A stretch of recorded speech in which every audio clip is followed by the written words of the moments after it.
chercheur à l'Université d'Orléans au sein d'un laboratoire de recherche en biologie, le laboratoire P2E, pour physiologie, écologie, environnement.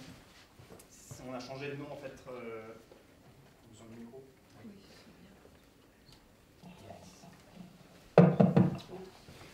Donc au sein d'un laboratoire universitaire à l'Université d'Orléans, qui est un laboratoire donc, de biologistes P2E pour physiologie, écologie, environnement. Alors peut-être que si vous connaissiez avant, on a changé de nom, ça s'appelait LBLGC, c'était pour le laboratoire de biologie des ligneux et des cultures. Donc on travaille notamment sur les arbres.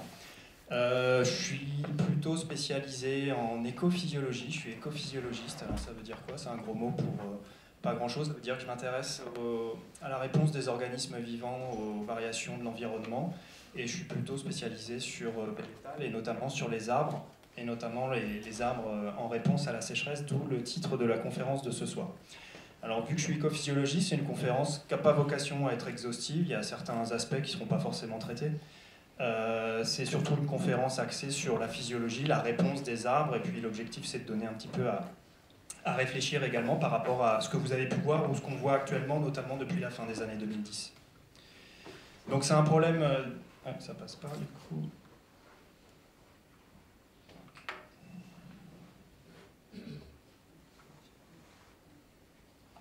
Donc c'est un problème d'actualité évidemment, alors vous y avez peut-être été confronté au cours des 10 dernières années, mais c'est quelque chose qui est extrêmement prégnant, notamment avec la succession des sécheresses qu'on a vues depuis 2018, 2019, 2020, un peu 2022 aussi, où on a vu une détérioration très rapide en fait de l'état sanitaire des peuplements forestiers, que ce soit en région ou également à l'échelle nationale en France de façon plus générale.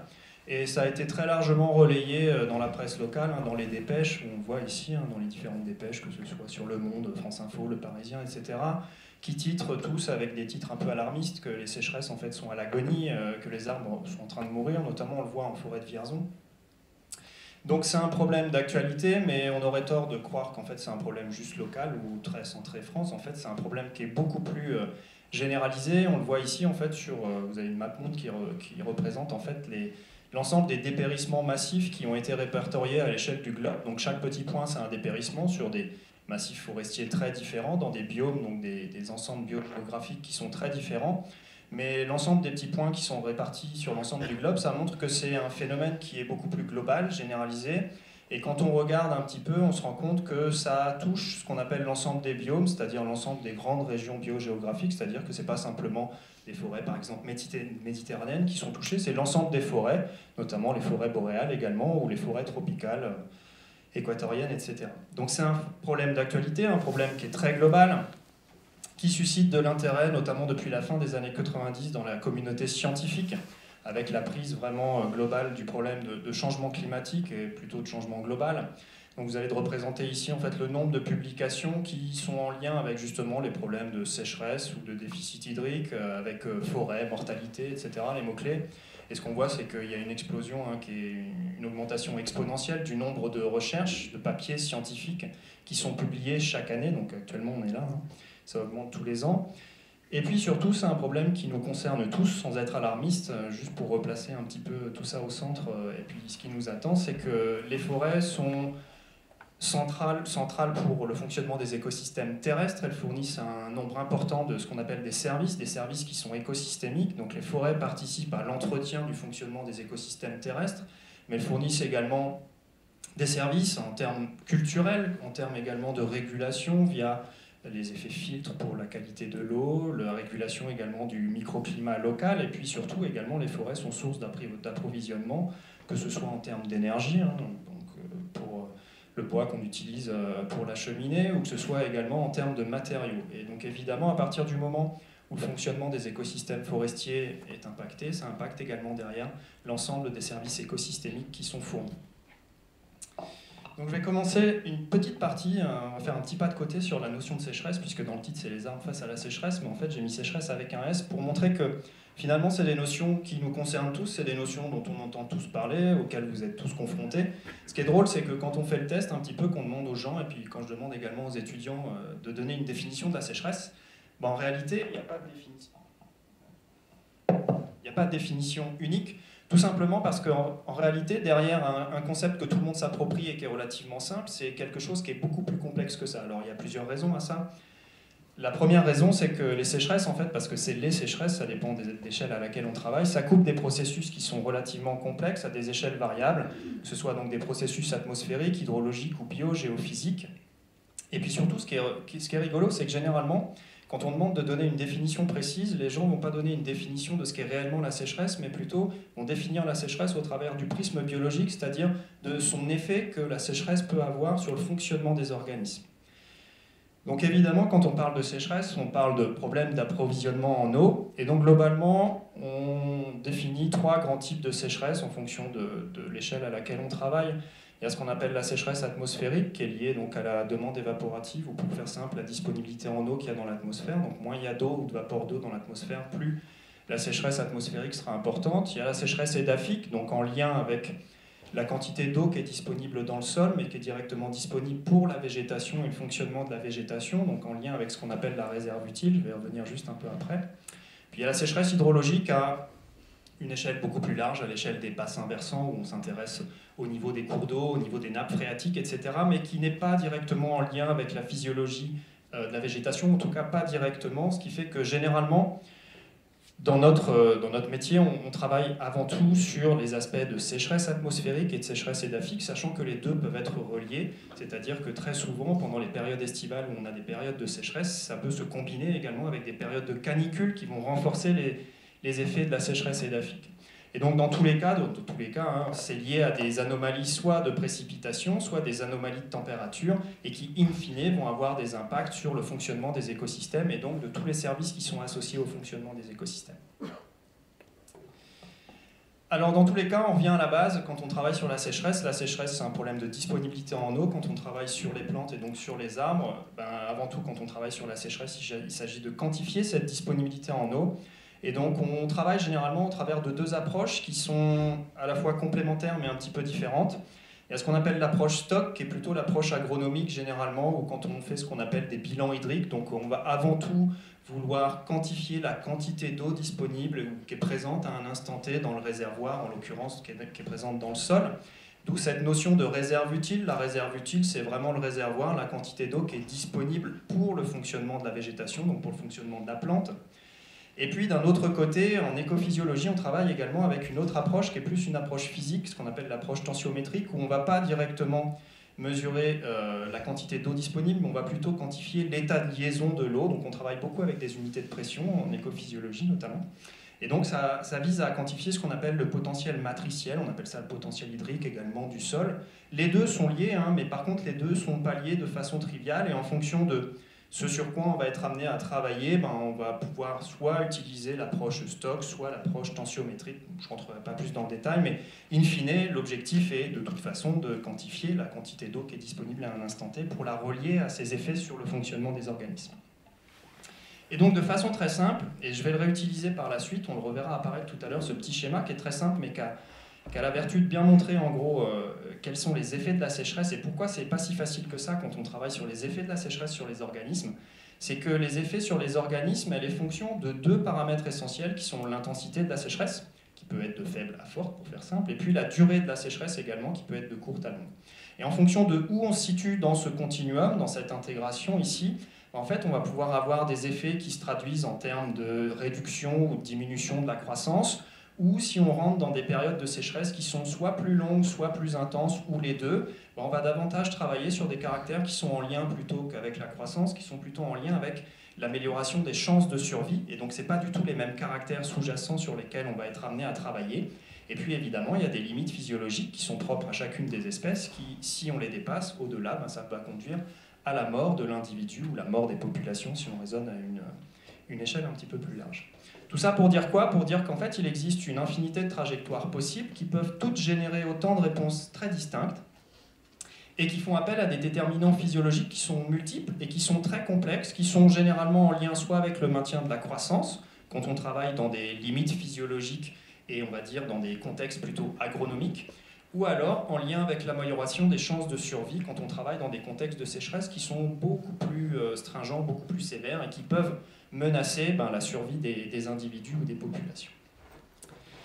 Voilà, je vais faire un autre petit aparté avant de rentrer plus dans les aspects physiologie et réponse des arbres à la sécheresse. Un autre aparté sur Pour faire prendre conscience un petit peu, parce que par expérience, on se rend compte que c'est pas si évident que ça quand on dit on travaille sur les arbres, mais concrètement, vous travaillez sur quoi exactement? Sur des arbres qui sont petits, qui sont grands, qui sont jeunes, qui sont matures, etc. Et donc j'ai fait un petit aparté sur c'est quoi réellement expérimenter tous les jours sur les arbres pour montrer un petit peu les contraintes auxquelles on peut faire face quand on travaille sur des modèles biologiques comme les arbres.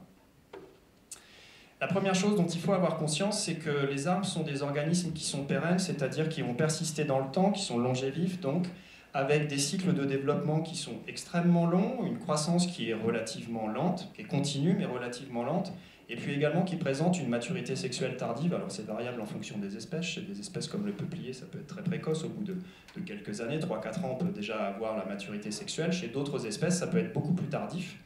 Et donc d'un point de vue juste fondamental également, quand on fait de la génétique, si on veut faire de la recombinaison ou si on veut faire des croisements, quand on travaille sur les arbres, ça veut dire qu'il faut attendre la maturité sexuelle pour pouvoir faire des recombinants ou de la recombinaison. Donc rien que ça, c'est des problèmes pratiques dont il faut avoir conscience. Et puis des contraintes d'espace aussi qui sont derrière, c'est que ce sont des organismes qui, initialement, dans leur milieu naturel, occupent des aires d'origine qui sont extrêmement vastes. Il y a un petit exemple ici, alors j'ai pas mis, c'est du peuplier noir ici, vous avez, donc c'est l'aire potentielle de distribution. Ce qui est en bleu, ça veut dire les régions dans lesquelles on peut trouver l'espèce, en l'occurrence c'est du peuplier noir. Et puis ce sont des organismes également qui sont généralement de taille importante, qui vont avoir une croissance continue, ce qui veut dire que si on est amené à travailler en local ou dans des pépinières, progressivement il va y avoir des contraintes également d'espace et il faut être capable de gérer cet espace également si on veut travailler sur des collections génétiques, notamment si on fait un petit peu de génétique et d'adaptation. La question se pose aussi souvent, c'est quoi, comment et combien de temps pour faire simple, c'est-à-dire en gros, sur quoi je travaille pour répondre à la question, par exemple, la réponse à la sécheresse, c'est-à-dire qu'est-ce que je peux mesurer quand je travaille sur la réponse à la sécheresse chez les arbres. En fait, c'est à quelle échelle je vais travailler. L'échelle, ça peut être l'échelle de la cellule, voire même inférieure, l'échelle subcellulaire, si on travaille sur des compartiments cellulaires, jusqu'à l'échelle des communautés, en passant par l'échelle des tissus organes, l'échelle individuelle ou l'échelle des populations, c'est-à-dire l'association des individus entre eux au sein des populations et les communautés, donc on prend en compte les interactions entre espèces. Donc évidemment, on peut travailler à différentes échelles. Le rôle des écophysiologistes, généralement, c'est essentiellement ces échelles que vous avez ici. Donc moi, je travaille essentiellement à l'échelle tissu, organes, individu et populationnel. Et puis ensuite, c'est quelle méthode ou quelle méthodologie on peut être amené à utiliser aussi. Quand on travaille à l'échelle cellulaire, on va plutôt utiliser des méthodes qui sont en lien avec le développement des biotechnologies ou ce qu'on appelle les méthodes de omique, donc transcriptomique, protéomique, métabolomique. C'est des gros mots pour pas grand-chose, mais pour dire qu'on travaille à l'échelle moléculaire et puis on essaye de voir un petit peu les produits de l'expression des gènes à différentes échelles sur le fonctionnement cellulaire. Et puis ensuite, quand on travaille à l'échelle individuelle, on va plus travailler sur des aspects qu'on connaît un petit peu mieux et qu'on appréhende mieux, la photosynthèse, la régulation des échanges de gaz, la croissance ou le lien, on verra tout à l'heure, avec la survie. Et puis on va être amené aussi à évaluer, quand on travaille à l'échelle populationnelle, à prendre en compte la diversité génétique qu'on a au sein des populations, dans quelle mesure elle peut être liée à d'autres processus, notamment des processus qu'on appelle le fitness, donc c'est la valeur sélective, dans quelle mesure en fait certains individus ont plus de chances de survivre dans certains environnements particuliers en lien avec ce qu'on appelle l'adaptation. Et puis à l'échelle des communautés, on va davantage travailler sur les aspects d'interaction. Donc ça, c'est déjà une chose en soi.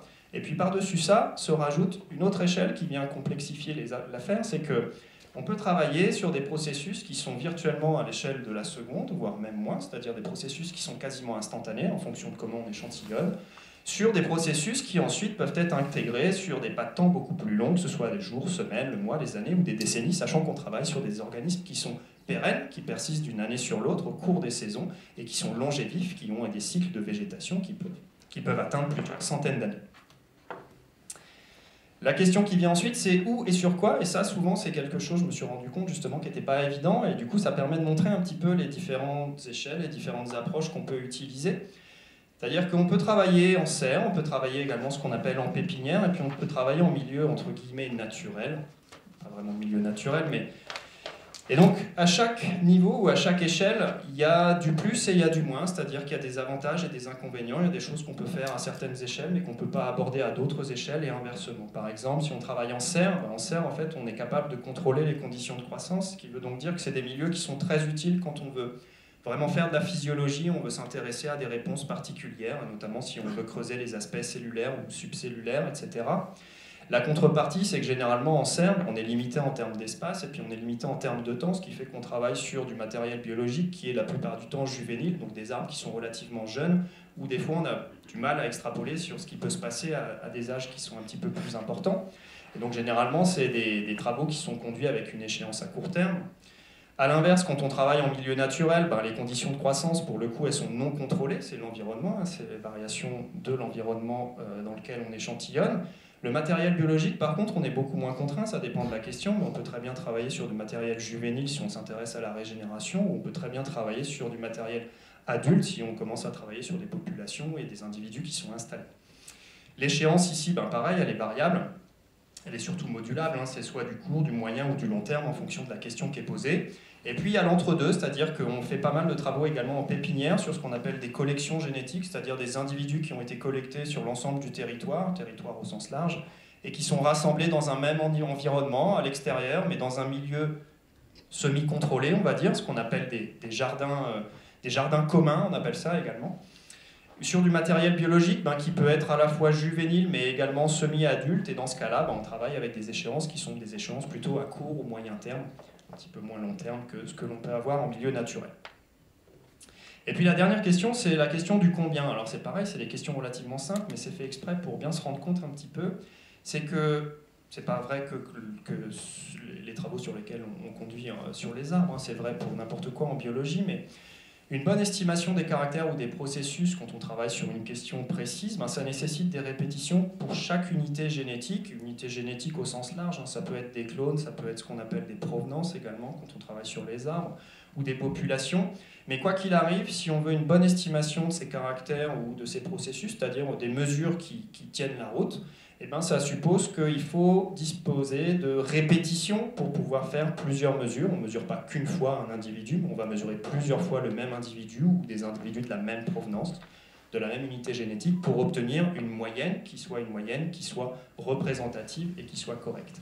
Et ce qui montre bien ici, les petites photos qui illustrent un petit peu ce qui se passe en serre, et très rapidement, ici on travaillait que sur 2 clones, mais pour des raisons précises, on avait plein de répétitions dans différents traitements. Et donc très rapidement, ces contraintes spatiales, on les voit réapparaître également, parce que non seulement les arbres, ça prend de la place, mais en plus, ça nécessite également d'avoir de la place pour appréhender les processus que l'on mesure derrière. Donc voilà, on va passer ensuite à le vrai cœur un petit peu de la présentation, où je vais aborder les réponses physiologiques des arbres à la sécheresse, et puis j'ai choisi de présenter quelques exemples d'outils d'analyse qui sont en lien avec les travaux qu'on peut développer, mais de façon très générale. Donc comme je l'ai dit, ce n'est pas une présentation qui a vocation à être exhaustive, c'est simplement quelques petits points de focus sur des processus particuliers qui sont soit relativement simples mais qui parlent à tout le monde, soit des processus qui sont également centraux sur lesquels on a avancé beaucoup de connaissances au cours des 25 ou 30 dernières années. Alors avant même de rentrer là-dedans, la question c'est en gros à quoi ça sert l'eau chez les plantes, chez les arbres. En fait c'est un petit peu pareil que chez les organismes de façon générale. L'eau déjà c'est un dipôle, on appelle ça, donc c'est une molécule de petite taille et c'est également ce qu'on appelle un dipôle. Et donc pour ces raisons-là, en fait, c'est une molécule qui a plein de particularités physiques qui expliquent le fait que c'est une molécule fondamentale pour le maintien de la vie, que ce soit pour les végétaux, mais que ce soit également par les animaux. Et donc c'est de base déjà la chose la plus importante, ce qu'on appelle le solvant cellulaire, c'est-à-dire qu'en gros c'est ce qui constitue l'essentiel des cellules. Les cellules sont constituées avant tout d'eau, c'est le milieu dans lequel s'effectuent les réactions biochimiques. Et c'est vrai chez les végétaux, c'est vrai chez les arbres. L'eau chez les plantes également elle participe à d'autres processus qui sont très spécifiques cette fois-ci. Elle participe à ce qu'on appelle la turgescence. La turgescence, en fait, c'est le fait que lorsque l'eau rentre dans les cellules se gonflent. Et une des particularités des cellules végétales, c'est qu'il y a une espèce de cadre rigide tout autour.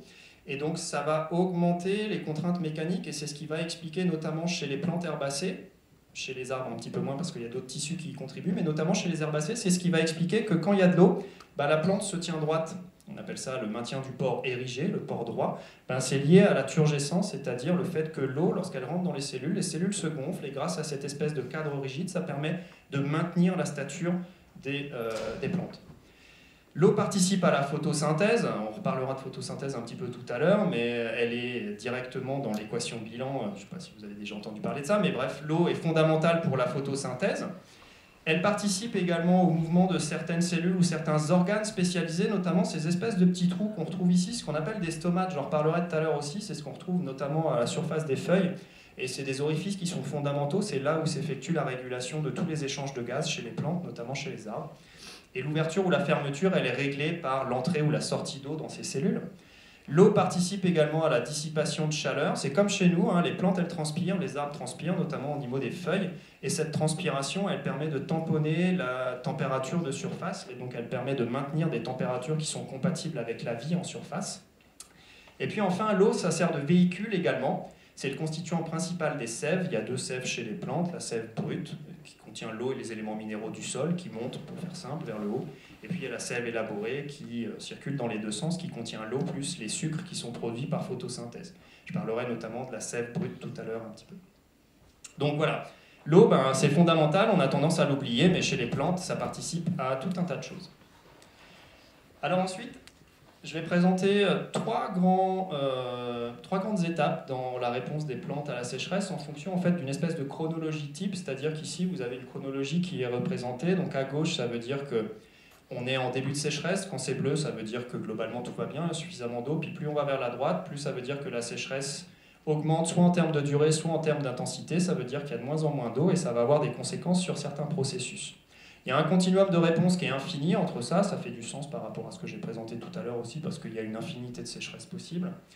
Et puis on va s'intéresser en fait à trois grands processus, deux qui font beaucoup de sens par rapport à des choses qu'on connaît déjà pour partie, la croissance, la photosynthèse, et puis la dernière avec la circulation des sèves, notamment la circulation de la sève brute, et notamment tout ce qui est dysfonctionnement hydraulique. On verra tout à l'heure que les plantes, et notamment les arbres, peuvent souffrir également d'embolie en période de sécheresse. Donc on va commencer par cet aspect, le premier aspect, c'est la croissance. En gros, qu'est-ce qui se passe en termes de croissance lorsque les arbres sont affectés par la sécheresse ? Donc la sécheresse, elle va diminuer, voire elle va arrêter la croissance en fonction de la durée ou en fonction de l'intensité. Mais si la sécheresse perdure et qu'elle devient suffisamment forte, ben la croissance des plantes et la croissance des arbres va progressivement s'arrêter. Alors en fait, je dis la croissance, mais on devrait plutôt dire les croissances. C'est une particularité chez les arbres, c'est qu'en fait, il y a deux grands types de croissance chez les arbres. Il y a ce qu'on appelle la croissance primaire, qui est soit collinaire, soit racinaire. Collinaire, c'est pour la partie aérienne, racinaire, c'est pour la partie racinaire. Et donc la croissance primaire, c'est celle qui contribue chez les plantes à faire pousser les plantes vers le haut, en longueur, tout simplement. Mais surtout, il y a une deuxième chose fondamentale chez les arbres, c'est que les arbres, au bout d'un moment, ils ne poussent plus tellement en hauteur, mais ils vont plutôt pousser en largeur. On appelle ça la croissance secondaire. C'est lié à des zones particulières qu'on appelle des méristèmes. Je ne rentrerai pas plus dans le détail, mais ce sont des cellules qui sont fondamentales et qui vont permettre justement donc, l'activité de division cellulaire, et ça c'est fondamental, et également la différenciation cellulaire, donc l'acquisition de la morphologie des plantes. Et donc pourquoi la croissance elle diminue ou pourquoi elle s'arrête au bout d'un moment en réponse à la sécheresse? En fait il y a deux raisons essentielles. Il faut revenir à qu'est-ce que c'est que la croissance? La croissance en fait c'est l'augmentation de la taille des individus, et l'augmentation de la taille des individus elle est liée à quoi? Tout simplement elle est liée à l'augmentation des cellules, du nombre de cellules par division. Les cellules se divisent et donc progressivement, il y a de plus en plus de cellules, donc l'organisme devient plus grand. Et puis c'est lié également à ce qu'on appelle l'expansion cellulaire, c'est-à-dire l'augmentation de la taille des cellules. C'est-à-dire que les cellules se divisent et puis pendant une petite phase, un petit laps de temps, elles vont également augmenter en taille. En fait, ce qui se passe, c'est que au fur et à mesure qu'il y a moins d'eau, moins il va y avoir d'eau, et plus l'expansion cellulaire va être raccourcie, c'est-à-dire que les cellules qui sont produites pendant la période de sécheresse sont progressivement plus petites. Et puis, si cette sécheresse devient suffisamment forte ou suffisamment longue, ça va conduire à un arrêt également des divisions cellulaires. C'est-à-dire qu'au niveau des méristèmes, les cellules vont arrêter de se diviser. Ce qui veut donc dire qu'il n'y a plus de nouvelles cellules produites, et le peu de cellules qui ont été produites pendant la période de sécheresse sont également plus petites. Ce qui explique pourquoi, en fait, on a une diminution progressive, puis au bout d'un moment, un arrêt de la croissance. Alors si on focalise un petit peu plus spécifiquement sur cette croissance radiale, cette croissance en largeur chez les arbres, on est capable de la suivre avec des outils particuliers. Ce sont des capteurs, on en voit un ici qui est sur un arbre plutôt mature, c'est un peu plié adulte, et ici sur un arbre en serre, donc qui est très petit, la taille du tronc est de la taille de mon petit doigt. Et donc ces capteurs que l'on vient positionner ici à la surface du tronc, ce qu'on appelle des dendromètres, en l'occurrence, ce sont des dendromètres automatiques parce qu'ils sont reliés à ce qu'on appelle une centrale d'acquisition en continu, c'est-à-dire que ça enregistre. Et en l'occurrence, ce sont des potentiomètres, pour faire simple, qui vont enregistrer un voltage qui est variable en fonction de la course du potentiomètre, c'est-à-dire comment il est positionné. Et donc quand on appuie sur le potentiomètre, le voltage en sortie bah, il est différent, etc. Et donc ensuite, ce qu'on est capable, on est capable de convertir ces données de voltage en variations en fait, de diamètre. Et on est capable ensuite de suivre en continu, au cours du temps, eh bien, les variations de diamètre du tronc, en l'occurrence. C'est ce que l'on voit ici sur un arbre qui a été irrigué normalement en bleu, donc c'est le contrôle, le témoin. Et puis en rouge, c'est un arbre qu'on a arrêté d'irriguer. Donc ce que l'on voit très rapidement, c'est que la courbe rouge, elle se distingue très rapidement de la courbe bleue. En gros, le signal sur les 15 jours qui est positif ici sur la courbe bleue, il indique la croissance, c'est-à-dire que progressivement, on voit que le diamètre augmente. Mais ce qui est intéressant, c'est que quand on regarde à une échelle plus fine, on voit des patrons journaliers successifs qui se répètent, mais surtout on voit que ce n'est pas une simple ligne, on voit qu'il y a des pics, et puis il y a des creux, puis ensuite il y a des pics qui se répètent, et il y a des creux. Ça veut dire qu'il y a des patrons journaliers qui se répètent ici, et qui sont en réalité beaucoup plus complexes que ce que l'on pourrait penser. Et donc ces outils, les dendromètres, sont des outils qui sont très intéressants quand on veut suivre un petit peu la croissance radiale. Pourquoi ? Parce que, c'est peut-être un petit peu complexe comme ça, mais je ne vais pas rentrer dans le détail, simplement pour montrer, ici c'est exactement l'équivalent de ce que j'ai montré tout à l'heure auparavant. On a un signal initial de départ. Ce signal, quand on zoome sur une journée, ça donne ça. On a ici un pic qui est atteint au jour N, et puis il est environ ici entre 7 et 8 heures du matin, et très rapidement on voit que hop, ça va diminuer. Si ça diminue, ça veut dire que le diamètre du tronc diminue. Autrement dit, ça veut dire que le tronc rétrécit pendant la journée. Ça va se rétrécir jusqu'à un certain pic minimal, qui est ici, le pic de contraction, puis en fin de journée, on va avoir une période de décontraction, et si on est dans une période normale avec suffisamment d'eau, on aura ensuite une dernière période, la période 3, qui est une période d'expansion. La différence en rouge ici, correspondant entre le pic au jour N et le pic au jour N plus 1, correspondant en fait à la croissance, c'est-à-dire l'additionnement des nouvelles cellules qui sont produites. Donc évidemment, ce type d'outils renseigne sur la croissance, mais par contre, ce qui est très intéressant, c'est qu'en plus de renseigner sur la croissance, ce pic journalier ici, qui correspond à un pic de contraction, lui, il ne renseigne pas sur la croissance, mais il renseigne sur le fonctionnement hydrique, et notamment il renseigne sur le fonctionnement hydraulique de l'arbre, parce que ce qui explique cette contraction, en fait, c'est la mobilisation des réserves dans les cellules qui sont vivantes et qui contiennent de l'eau. Elles vont perdre de l'eau pendant la journée, cette eau va être mobilisée, et puis elle sera récupérée en fin de journée. Et ce que l'on constate, c'est qu'en période de sécheresse, ces pics vont être d'autant plus importants, et on est capable ensuite, via des méthodes d'analyse de données, de découpler ces deux signaux pour avoir d'un côté un signal lissé pour la croissance, et d'un autre côté un signal qui correspond plus à l'intensité du stress perçu par la plante. Tout ça pour dire quoi ? Pour dire que ces dendromètres que vous avez ici peuvent renseigner, sont extrêmement intéressants sur la perception, le ressenti de la sécheresse par les arbres, sachant que la croissance radiale est l'un des paramètres qui va être affecté le plus rapidement chez les arbres, en réponse à la sécheresse.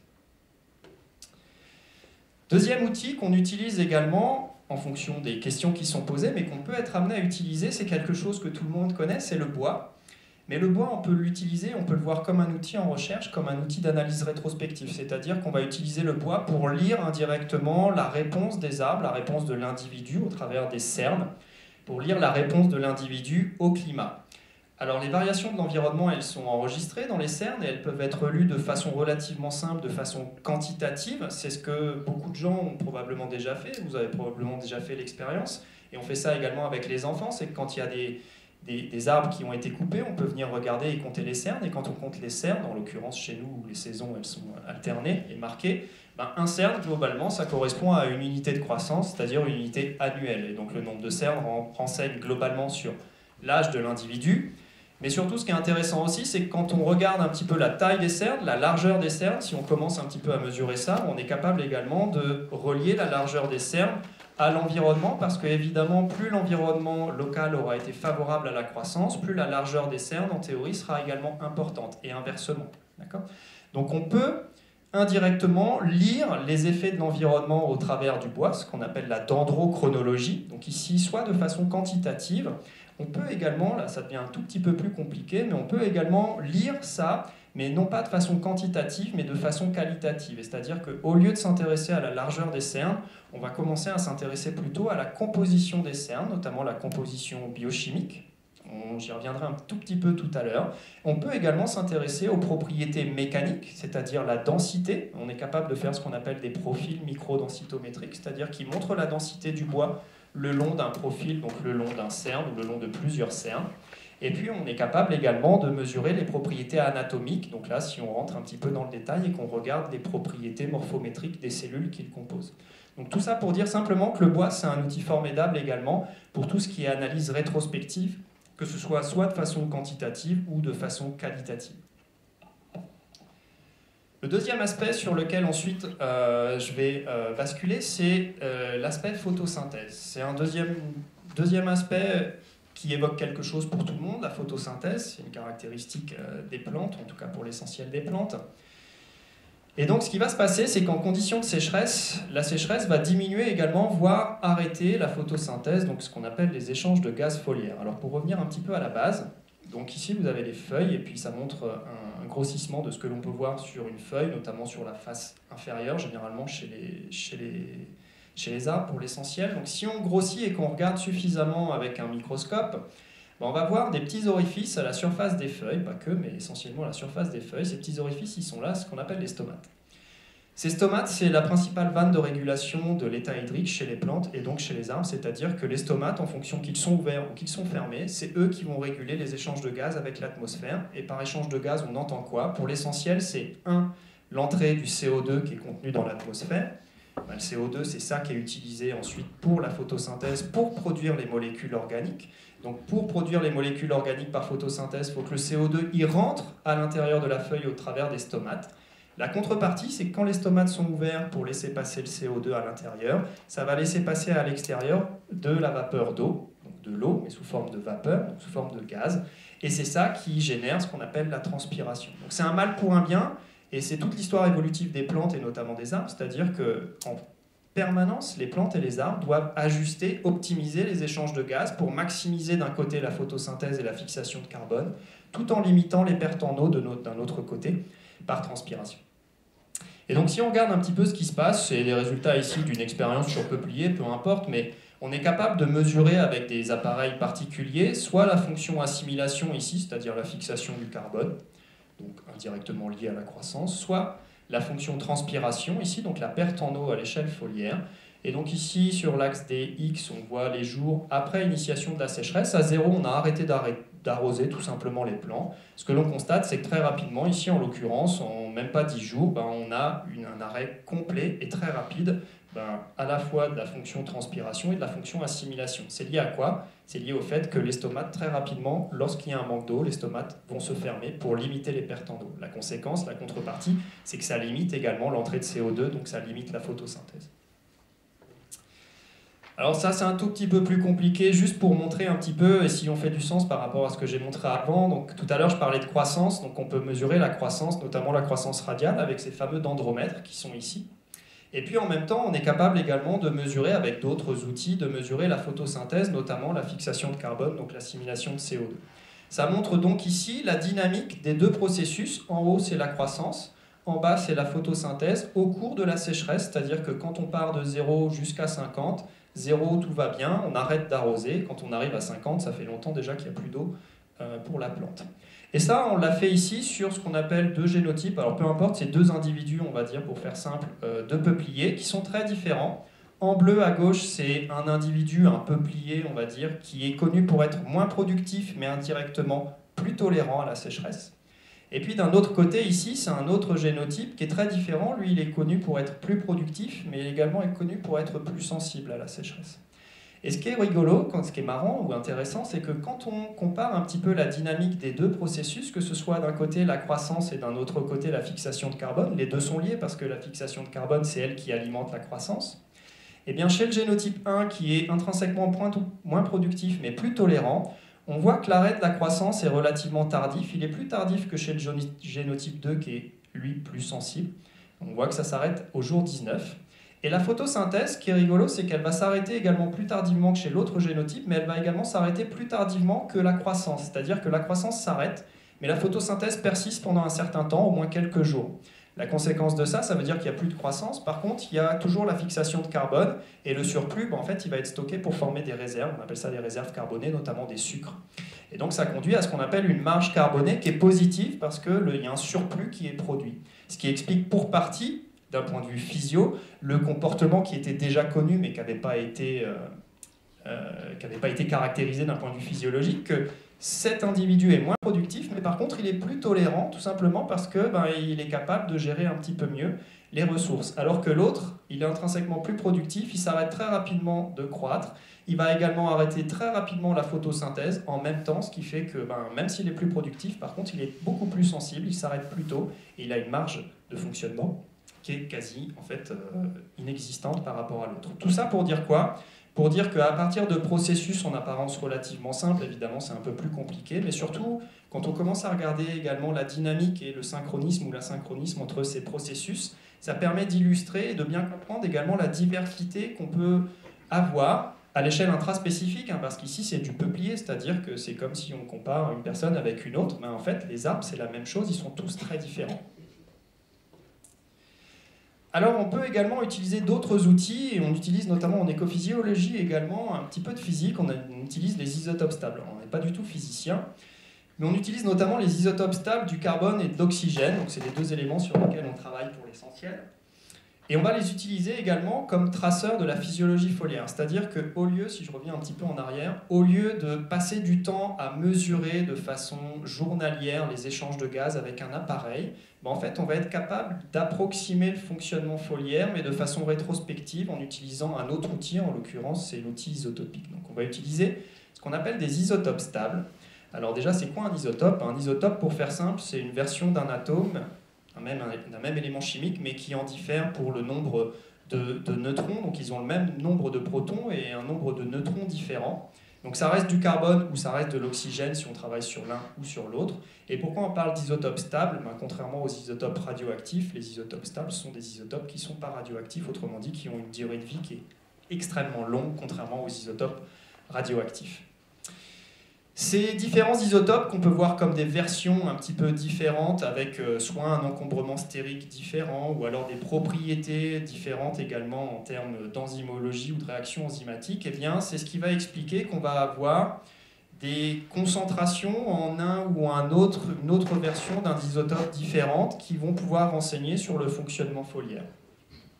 Donc comme je l'ai dit, les deux isotopes sur lesquels on travaille, les deux éléments sur lesquels on travaille en écophysiologie végétale et notamment forestière, c'est le carbone et l'oxygène. Et les deux isotopes stables du carbone, c'est le carbone 12 et le carbone 13, sachant que le carbone 12, c'est celui qui est essentiellement présent dans l'air, à quasiment 99%, et le carbone 13, il est présent à environ 1%. Donc on sait, et on est capable de le quantifier, que pour l'essentiel, le carbone dans l'air, c'est du carbone 12, il y a très peu de carbone 13, et on connaît la composition.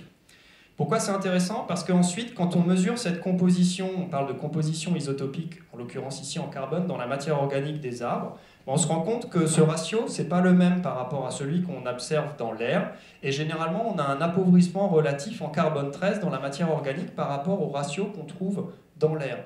Et en fait, c'est cet appauvrissement, en fonction qu'il est plus ou moins important, c'est lui qui va renseigner sur le fonctionnement foliaire, parce que cet appauvrissement, il est lié notamment à des phénomènes de diffusion lors de la transpiration foliaire. Lorsque les stomates sont ouverts, le CO2 va passer à l'intérieur de la feuille, essentiellement du carbone 12 plutôt que du carbone 13. Et puis pareil, ensuite, l'activité du fonctionnement de l'enzyme qui fixe le carbone, c'est pareil, elle va fixer préférentiellement du carbone 12 par rapport au carbone 13. Donc le degré d'appauvrissement va renseigner sur la physiologie foliaire indirectement. Et de la même façon, on peut travailler aussi en utilisant l'oxygène. Les deux isotopes stables essentiels, il y en a un troisième, c'est l'oxygène 17, mais les deux essentiels, c'est l'oxygène 16 et l'oxygène 18. On connaît très bien le ratio entre les deux également, parce que c'est l'oxygène 16 qui est essentiellement présent, le 18, il y en a très peu. Et cette fois-ci, c'est le contraire, c'est que quand on regarde dans la matière organique, notamment au niveau des feuilles, cette fois-ci, au lieu d'avoir un appauvrissement, on a un enrichissement. C'est lié au fait que l'oxygène 18, il est plus lourd que l'oxygène 16, et au moment de la transpiration, c'est essentiellement de l'oxygène 16 qui va être perdu dans l'atmosphère au profit de l'oxygène 18 qui va être enrichi dans les tissus végétaux. Et donc une nouvelle fois, ça renseigne quoi ? Ça renseigne sur le fonctionnement foliaire. Donc tout ça pour dire qu'on peut utiliser des outils particuliers, notamment ce qu'on appelle l'isotopie, pour renseigner indirectement sur le fonctionnement foliaire. C'est les résultats ici justement qui montrent un petit peu ce qui a été fait sur du chêne, c'est du chêne sessile, c'est Quercus petrae ici, sur des arbres adultes qui ont été échantillonnés à 5 sites différents, vous voyez un petit peu dans le bassin méditerranéen ici. À chaque site, il y a des arbres de la même espèce qui ont été échantillonnés, on a fait des carottes de bois, Et à partir de ces carottes de bois, tout à l'heure je vous ai présenté, je vous ai montré qu'on pouvait mesurer la largeur des cernes. De la même façon, au lieu de mesurer la largeur des cernes, on peut également mesurer la signature isotopique, notamment en carbone 13. Et cette signature isotopique, vous voyez qu'elle est différente et les tendances, elles sont différentes à chacun des sites. Ça renseigne sur la réponse des arbres, pour faire simple, à l'environnement. Et surtout, cette composition isotopique, elle renseigne sur un caractère fondamental qu'on appelle l'efficience d'utilisation de l'eau. Je n'ai pas trop le temps de rentrer dans le détail, mais s'il y a des questions, je pourrais y revenir tout à l'heure. Troisième et dernier aspect que je vais aborder, celui-ci, il est peut-être un petit peu moins connu de chacun, en tout cas il parle un petit peu moins, néanmoins c'est probablement le domaine dans lequel il y a eu le plus de connaissances qui ont été produites en écophysiologie végétale et forestière au cours des 30 dernières années. C'est sur la circulation des sèves, mais surtout sur les dysfonctionnements de la circulation de la sève brute dans des contextes de sécheresse extrêmement forts, et notamment dans des contextes qui sont potentiellement létaux, c'est-à-dire qui peuvent conduire à la mortalité. Alors pour reprendre un petit peu à la base, la sève brute, généralement je parlerai d'eau parce que l'eau, la sève brute, c'est la même chose globalement si on vulgarise à l'extrême. La circulation de l'eau, donc de la sève brute chez les végétaux et donc chez les arbres, elle s'effectue au sein pour l'essentiel d'un tissu spécialisé, ce qu'on appelle le xylème. Et pour faire simple, ce tissu spécialisé qu'on retrouve dans l'essentiel des parties de la plante, que ce soit dans les racines, le tronc ou les feuilles, et bien en fait, pour faire simple, c'est de la tuyauterie, c'est des tuyaux qui sont mis bout à bout les uns à côté des autres. Ce qui fait que ce fonctionnement, il est directement lié, ou on peut l'approximer comme un fonctionnement hydraulique, le fonctionnement d'une pompe particulière. Et la force motrice de la pompe, qui est à l'origine de la circulation depuis les racines vers l'atmosphère, en fait, c'est la transpiration foliaire, c'est elle qui va générer la force de traction, et grâce aux propriétés particulières des molécules d'eau, notamment le fait que les molécules d'eau sont cohésives, c'est-à-dire qu'elles sont liées les unes avec les autres. Pour faire simple, quand il y a des molécules d'eau qui sont perdues au niveau des feuilles par transpiration dans l'atmosphère, les suivantes, lorsqu'elles prennent la place, elles tirent sur les suivantes qui sont situées juste en dessous, etc.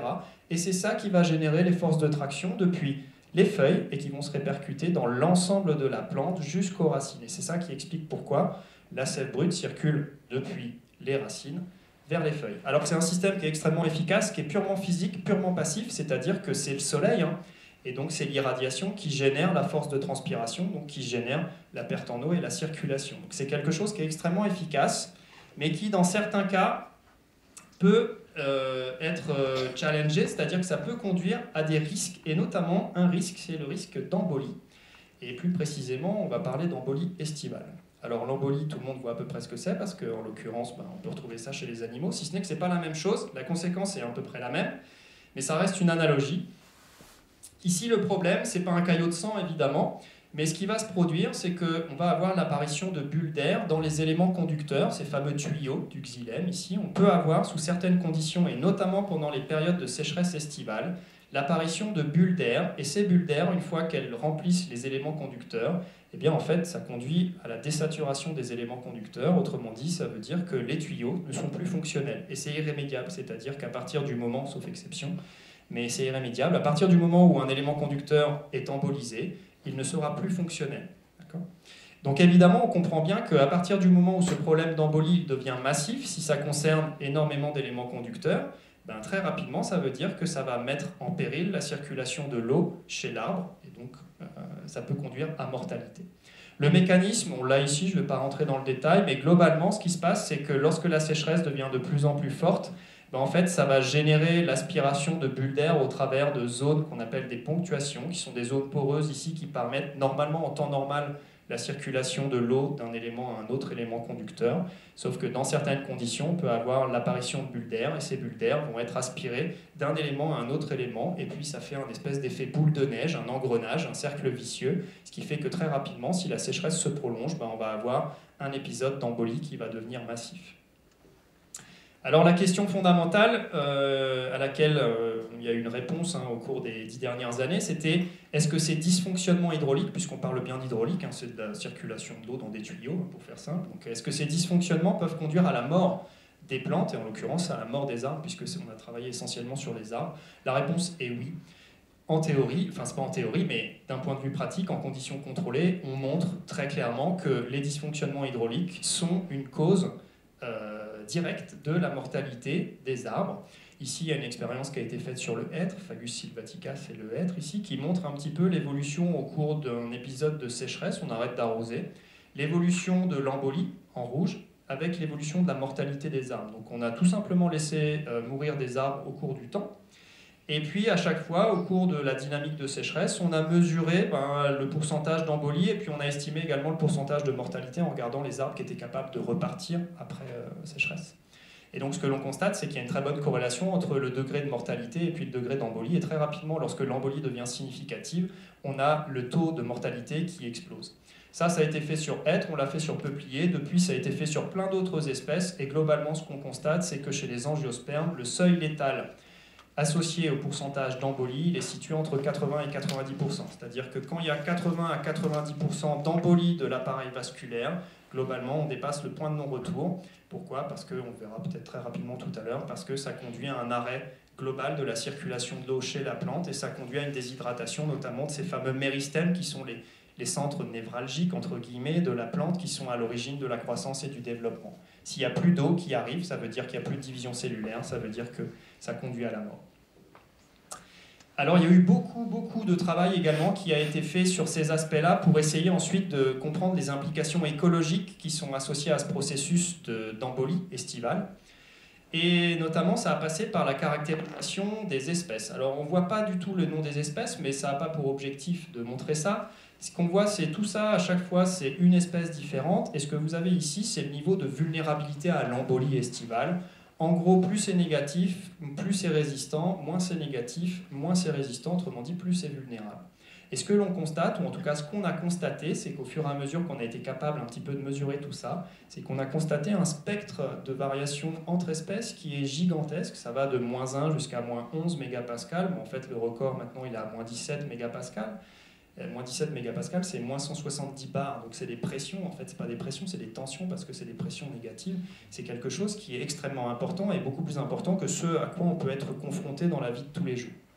Et surtout, ce qui a été ensuite intéressant, c'est quand on a commencé à relier cette diversité avec les préférences écologiques des espèces, c'est-à-dire quand on a commencé à se poser la question, ok, il y a de la diversité, mais comment c'est relié par rapport à des espèces soit qui poussent dans les milieux secs ou des espèces qui poussent dans les milieux humides.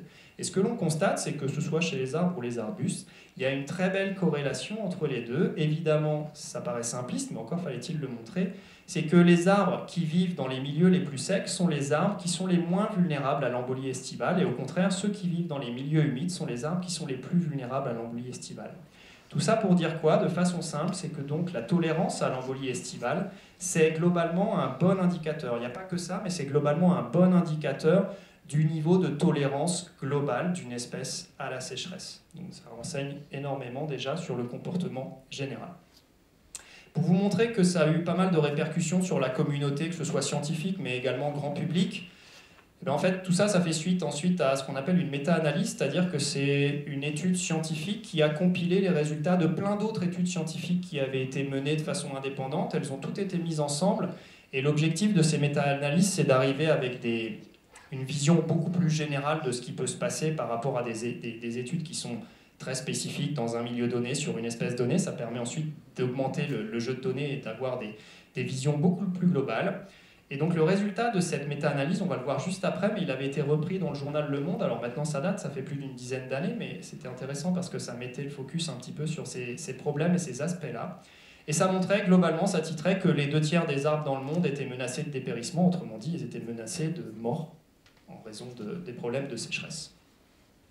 Et tout ça, malgré la grande diversité de tolérance qu'on peut observer entre espèces, comme je l'ai montré auparavant. C'est-à-dire qu'il y a une très grande diversité, et pourtant, ce que l'on constate, c'est que les 2/3 des arbres dans le monde, dans la totalité des biomes, sont menacés de dépérissement. Alors pour en arriver à ça, en fait, ce qui a été fait, c'est qu'on a mesuré ce qu'on appelle les marges de sécurité hydraulique. Vous avez ici une courbe de vulnérabilité qui montre le développement justement de l'embolie. Quand on va vers la gauche, en fait, plus c'est négatif, plus la sécheresse augmente, ça mime une augmentation de la sécheresse. Et en parallèle, plus la sécheresse augmente, virtuellement, plus on augmente le taux d'embolie. C'est ce qui se passe ici. 0% d'embolie, tout va bien, tous les tuyaux sont remplis de sève. 100% d'embolie, il n'y a plus rien qui va parce que ça veut dire que tous les tuyaux sont remplis d'air. Autrement dit, il n'y a plus de circulation de la sève. Et donc à partir de ces courbes, on est capable de tirer des paramètres qui permettent de renseigner sur le niveau de vulnérabilité, notamment ce qu'on appelle la P50. Alors c'est un paramètre arbitraire, mais c'est la tension de sève, donc c'est la valeur de pression pour faire simple, qui génère 50% d'embolie. Plus elle est vers la gauche, plus les espèces sont résistantes, plus elle est vers la droite, plus elles sont sensibles. Et puis cette valeur de P50, ou de celle-ci également, elle a été confrontée à la valeur de sécheresse qui est perçue in situ, c'est-à-dire le niveau de sécheresse maximale qui peut être perçu in situ pour l'ensemble des espèces, dans leur milieu. Et évidemment, on se doute bien que ce curseur il est variable en fonction des espèces, celui-ci aussi, mais plus le petit curseur rouge il se rapproche de la P50 ou de la P88, plus ça veut dire que la marge de sécurité pour le fonctionnement hydraulique, elle est réduite, et inversement. Et donc c'est ça qui a été comparé entre une multitude d'espèces dans l'ensemble des biomes, et ce qui a été montré, c'est que globalement, eh bien, la plupart des espèces, d'où le titre « Les 2/3 des arbres sont menacés de dépérissement », c'est que la plupart, plus des 2/3 des arbres, avaient des marges de sécurité extrêmement limitées qui étaient inférieures ou de l'ordre de 1 mégapascal. C'est très, très précis, mais globalement, c'est pas beaucoup. Et comment on explique ça? Eh bien, en fait, ça veut dire qu'une plus forte tolérance intrinsèque, ça signifie pas forcément un plus faible risque in situ, et c'est un très joli exemple de convergence fonctionnelle, c'est-à-dire que les espèces qui sont les plus résistantes, certes, elles sont intrinsèquement plus résistantes, mais en fait, elles sont intrinsèquement plus résistantes parce qu'au cours de l'évolution, elles ont dû s'adapter pour être plus résistantes parce qu'elles poussent dans des milieux qui sont également beaucoup plus stringents, beaucoup plus contraints. Et inversement, les espèces qui sont plus sensibles, en fait, elles sont plus sensibles, mais adaptées à des milieux qui sont beaucoup moins stringents, beaucoup moins contraints. Ce qui fait que malgré la diversité interspécifique fondamentale en termes de résistance ou de tolérance intrinsèque, quand on regarde la marge de sécurité pour chacune de ces espèces ou chacun de ces biomes, eh bien en fait elle est identique ou elle est quasiment identique. Et ça, c'est un très joli exemple de convergence fonctionnelle. Si on creuse un tout petit peu, ça veut dire autre chose, ça veut dire que ce caractère qui est fondamental, il a un coût, et ça veut dire que le niveau de tolérance des espèces, en fait, il est adapté spécifiquement à un milieu de vie donné. Donc si je résume et que je vulgarise au maximum, globalement, ça montre quoi? Ça montre que les arbres peuvent mourir de soif. En gros, c'est ça que ça veut dire. La question qui s'est posée également au cours des dernières années, au cours des 15 dernières années, c'est ok, les arbres peuvent mourir de soif. Donc on voit ici, hein, c'est le spectre des dysfonctionnements hydrauliques, si je réutilise un petit peu mon schéma que j'ai présenté tout à l'heure. La question c'est, est-ce qu'ils peuvent mourir de faim? Et en théorie, la réponse c'est oui, mais pour mourir de faim, ça veut dire quoi? Mourir de faim, ça voudrait dire qu'il n'y a plus suffisamment de fixation de carbone, autrement dit, ça veut dire que la sécheresse dure suffisamment longtemps, mais elle est suffisamment modérée pour fermer les stomates, empêcher l'entrée de CO2, donc empêcher la fixation de carbone, mais il faut également que la sécheresse soit pas suffisamment, ou soit suffisamment modérée pour ne pas conduire à des dysfonctionnements hydrauliques. C'est ça qui est difficile. En théorie, ce serait donc possible si on avait des sécheresses qui ne dépassent pas le stade des dysfonctionnements hydrauliques et qui sont suffisamment longues. Si on a des sécheresses suffisamment importantes sans générer de dysfonctionnement hydraulique, mais suffisamment longues pour conduire à un bilan carboné négatif, alors en théorie, ça veut dire que les plantes, notamment les arbres, sont capables, ou en tout cas, pourraient mourir de faim. Alors, comment on aborde cette question-là? Généralement, les réserves chez les arbres, eh bien, on l'aborde en mesurant ce qu'on appelle des glucides, donc c'est des sucres. En l'occurrence, chez les arbres, on dit non structuraux parce qu'il y a des glucides qui sont utilisés pour le maintien de la structure, notamment pour la paroi, bref, peu importe. On mesure les sucres, pour faire simple. Et donc, les sucres, ils proviennent de quoi? Ils proviennent de l'offre, donc c'est la source. Ça provient de la photosynthèse. La photosynthèse permet de produire des sucres. Et globalement, il y a deux gros pools, deux gros stocks de sucre. Il y a ce qu'on appelle l'amidon, c'est vraiment de la réserve sur le moyen et long terme. Et puis d'un autre côté, il y a ce qu'on appelle les sucres solubles. C'est ceux qui peuvent être utilisés directement dans le métabolisme primaire ou secondaire, peu importe, et qui sont donc utilisés ensuite pour la demande. Donc c'est un jeu en fait entre l'offre d'un côté et la demande de l'autre côté. Donc généralement, pour aborder cette question, on mesure les sucres avant tout. Et une nouvelle fois, ce qui est présenté ici, c'est les résultats d'une méta-analyse qui combine donc les résultats de plusieurs études indépendantes et qui montre justement la relation entre d'un côté le taux d'embolie, donc je reprends, 0% ça veut dire qu'il n'y a pas d'embolie, tout va bien, les tuyaux sont tous remplis de sève, 100% ça veut dire qu'ils sont remplis d'air, plus on va vers le bas, plus les dysfonctionnements hydrauliques sont prégnants, et puis ici c'est la déviation, la diminution des réserves carbonées. Quand c'est positif, ça veut dire qu'il n'y a pas de diminution, autrement dit, ça veut dire qu'il y a une augmentation des réserves. Par contre, dès que ça devient négatif, ça veut dire qu'il y a une diminution des réserves. Sachant que chaque point, ce sont des mesures qui ont été réalisées sur différentes espèces au moment où les arbres étaient morts, c'est-à-dire que ce sont des mesures à mortalité qui ont été effectuées. La première chose qu'on constate, c'est que si on regarde, dans la partie gauche en bas, ça veut dire qu'il n'y a pas de diminution des réserves carbonées. Par contre, ça veut dire qu'ici, ces épisodes de mortalité, ils sont avant tout liés à des dysfonctionnements hydrauliques. Donc il y a ici 5 cas purement liés à des dysfonctionnements hydrauliques, c'est-à-dire une rupture des tuyaux pour faire simple.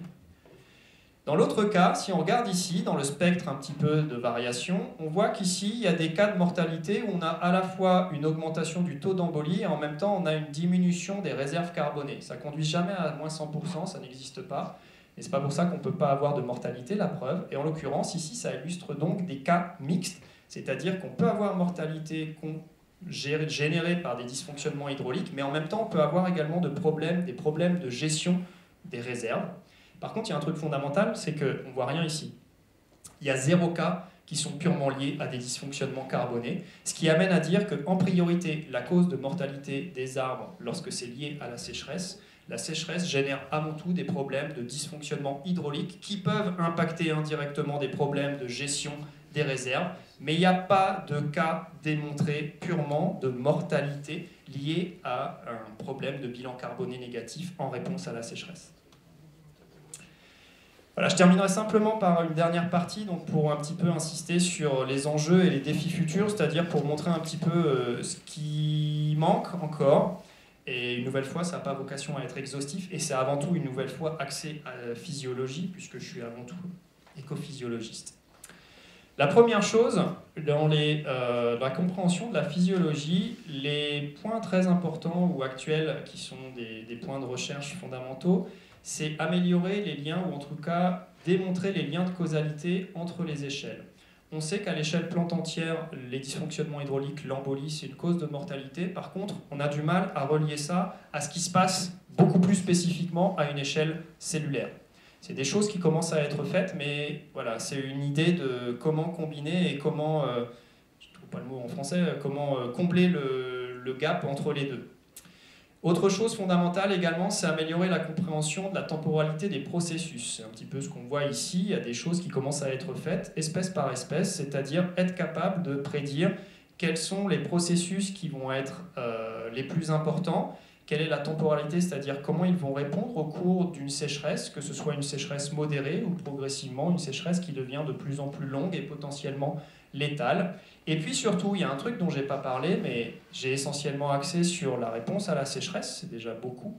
Mais surtout, ce qui se passe, c'est qu'en réalité, en milieu naturel, la sécheresse, c'est généralement ce qu'on appelle avant tout un facteur incitatif. Ce n'est pas forcément le facteur qui va conduire à la mortalité, c'est un facteur qui va conduire à des dépérissements, à une dégradation de l'état sanitaire. Et très souvent, par contre, ça va favoriser d'autres, par exemple, ravageurs secondaires qui vont finir, en fait, l'arbre, etc. Donc, la sécheresse, en milieu naturel, c'est beaucoup plus compliqué d'attribuer les effets de la sécheresse à la mortalité seule. Il y a beaucoup d'autres paramètres, que ce soit biotiques ou abiotiques, qui vont également interagir. On le sait, mais par contre, on a beaucoup de mal à le formaliser. Ça inclut des paramètres comme la température, comment la température interagit avec la sécheresse, on le sait que c'est le cas, mais c'est plus compliqué à démontrer. Le CO2 également, la nutrition, la fertilité des sols, c'est également quelque chose qui va pouvoir avoir des effets soit prédisposants, ou au contraire des effets qui vont favoriser plutôt la résilience des arbres. Et donc les biotiques, que ce soit les ravageurs, ou au contraire les symbioses, tout ce qui est mycorhisation également. Cette vision un petit peu de l'holobionte, c'est-à-dire la vision de l'arbre avec tous les autres micro-organismes également qui sont hébergés, qui peuvent avoir un effet facilitatif, ça c'est des choses également qui commencent à apparaître. L'objectif de tout ça étant in fine d'identifier les seuils qui sont des seuils critiques sur lesquels on peut s'appuyer pour prédire les réponses avec quelques variables clés qu'on sait qui sont extrêmement importantes, par exemple l'embolie ou la vulnérabilité à l'embolie estivale, identifier les facteurs prédisposants avec pour objectif in fine d'alimenter des modèles qui permettent de prédire en fait le fonctionnement des forêts.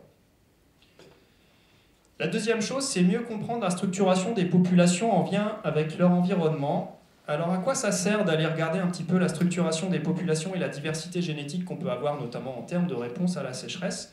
Ben, en fait, il y a plusieurs aspects. Il y a un aspect purement cognitif. Quand on regarde un petit peu la structuration des populations et comment ça peut être lié à l'environnement des populations, ben, ça permet éventuellement de comprendre comment les populations se sont adaptées et quels sont les facteurs environnementaux qui ont forcé ces adaptations. Par exemple, la sécheresse, la disponibilité en eau, ça peut être autre chose. Mais surtout, d'un point de vue pratique aussi, c'est que derrière, une meilleure caractérisation des unités génétiques, ça permet également de fournir des conseils éventuellement ou des recommandations aux gestionnaires et de fournir du matériel qui peut être potentiellement intéressant, par exemple des populations, des provenances ou des clones qui sont mieux adaptés à la sécheresse que d'autres. Donc ici, il y a les résultats d'une expérience qui a été faite, ce qu'on appelle les expériences de transplantation réciproque. Alors ça a été fait sur du peuplier noir. On a travaillé sur 2 populations de peupliers noirs, une qui est au nord d'Orléans, qui pousse le long de la Loire, une qui est au sud, en l'occurrence, qui vient de la Drôme. Et donc on a échantillonné plusieurs mères, donc des femelles, des arbres femelles, le peuplier c'est dioïque, donc il y a des mâles et des femelles, donc on a échantillonné des femelles. On a pris des graines sur 10 femelles différentes, ce qui nous a donné en fait 10 familles différentes pour chacune des populations. Et ce qu'on a fait, pourquoi on parle de transplantation réciproque, c'est qu'on a planté les semis, les graines, on les a fait germer dans ce qu'on appelle des mésocosmes, alors c'est des petits containers, dans des milieux communs, et on les a fait planter sur les 2 sites d'origine, c'est-à-dire à la fois sur le site en Loire au nord et sur le site en Drôme au sud, mais on a fait toutes les comparaisons et toutes les permutations possibles, c'est-à-dire que les semis de Loire, on les a fait pousser en Loire et en Drôme, et les semis de Drôme, on les a fait pousser en Drôme, mais aussi en Loire. Et ça permet d'inférer sur ce qu'on appelle l'adaptation locale et un petit peu de comprendre comment les populations elles sont adaptées en fonction de leur environnement d'origine. Et ce qui est surtout très intéressant, alors ça c'est illisible mais peu importe, ce qu'on a fait c'est qu'on a mesuré des caractères qui sont des caractères en lien avec plein de choses, une nouvelle fois la croissance, la physiologie ou le fonctionnement hydraulique. Et ensuite on s'est intéressé à regarder comment tous ces caractères étaient reliés les uns avec les autres pour chacune des populations dans chacun des environnements. Donc il y a 4 possibilités, c'est une population dans un environnement. Donc c'est des réseaux d'interaction entre les caractères, on n'a pas besoin de voir qu'est-ce qui est lié avec quoi, c'est juste pour illustrer. Mais surtout ce qu'on voit c'est que ces réseaux d'interaction sont très différents en fonction des sites, mais ils sont également très différents en fonction des populations. Et pourtant, in fine, ce qu'on a vu c'est que les 2 populations de Loire ou de Drôme, elles avaient les mêmes performances globales, c'est-à-dire que la population de Loire poussait autant que la population de Drôme dans les 2 sites. Par contre, quand on creuse un tout petit peu, on se rend compte que derrière, certes, la croissance est la même, mais par contre derrière, ce n'est pas du tout les mêmes caractères qui s'allument ou qui sont liés les uns avec les autres. Ce qui sous-entend quoi? Ce qui sous-entend qu'on peut arriver à un même résultat, mais par contre avec des combinaisons derrière qui sont des stratégies très différentes et qui ont été façonnées par quoi? Façonnées par l'histoire évolutive des populations.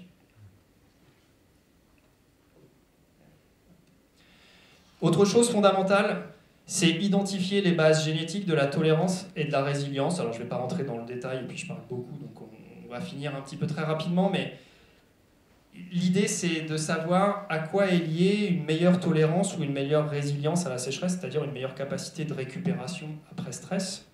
Et en fait, je ne sais pas si vous avez vu, mais il n'y a pas de recette miracle, il n'existe pas d'arbres ou il n'existe pas de plantes qui sont super tolérantes ou super résilientes par rapport à d'autres. Évidemment, il y a de la diversité, mais il n'y a pas de recette particulière. Et il y a une bonne raison, c'est que derrière, en fait, la tolérance à la sécheresse ou la résilience, c'est un caractère qui est extrêmement complexe et qui est contrôlé par une multitude de caractères, et ces caractères, en plus, ils dépendent du contexte dans lequel on travaille, si c'est des sécheresses modérées ou des sécheresses sévères.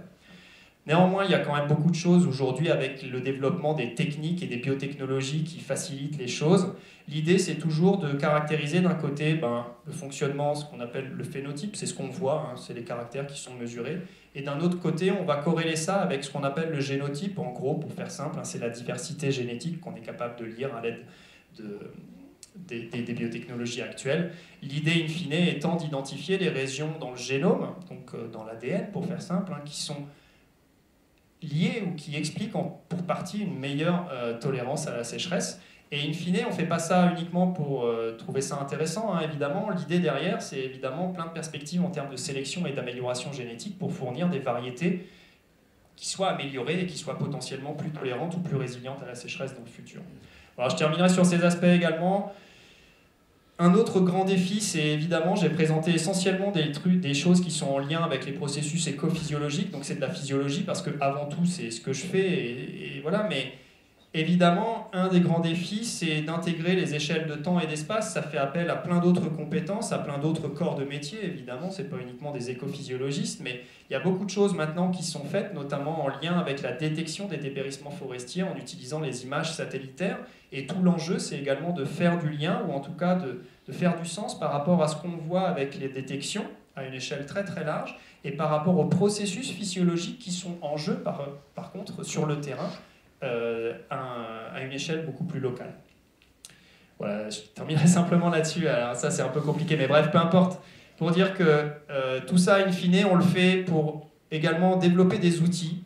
Ça a l'air compliqué comme ça, mais c'est ce qu'on appelle de la modélisation. Si on en vient à étudier la physiologie, à identifier des seuils critiques, si on en vient, j'ai parlé de ça, j'ai parlé également de variables clés, c'est-à-dire qui permettent de résumer l'information sur le fonctionnement. C'est avant tout pour derrière également pour développer des outils et alimenter ce qu'on appelle des modèles de prédiction. Alors il y a des modèles plus ou moins complexes, ça c'est un modèle mécanistique, peu importe, mais qui se base sur le fonctionnement réel de l'individu.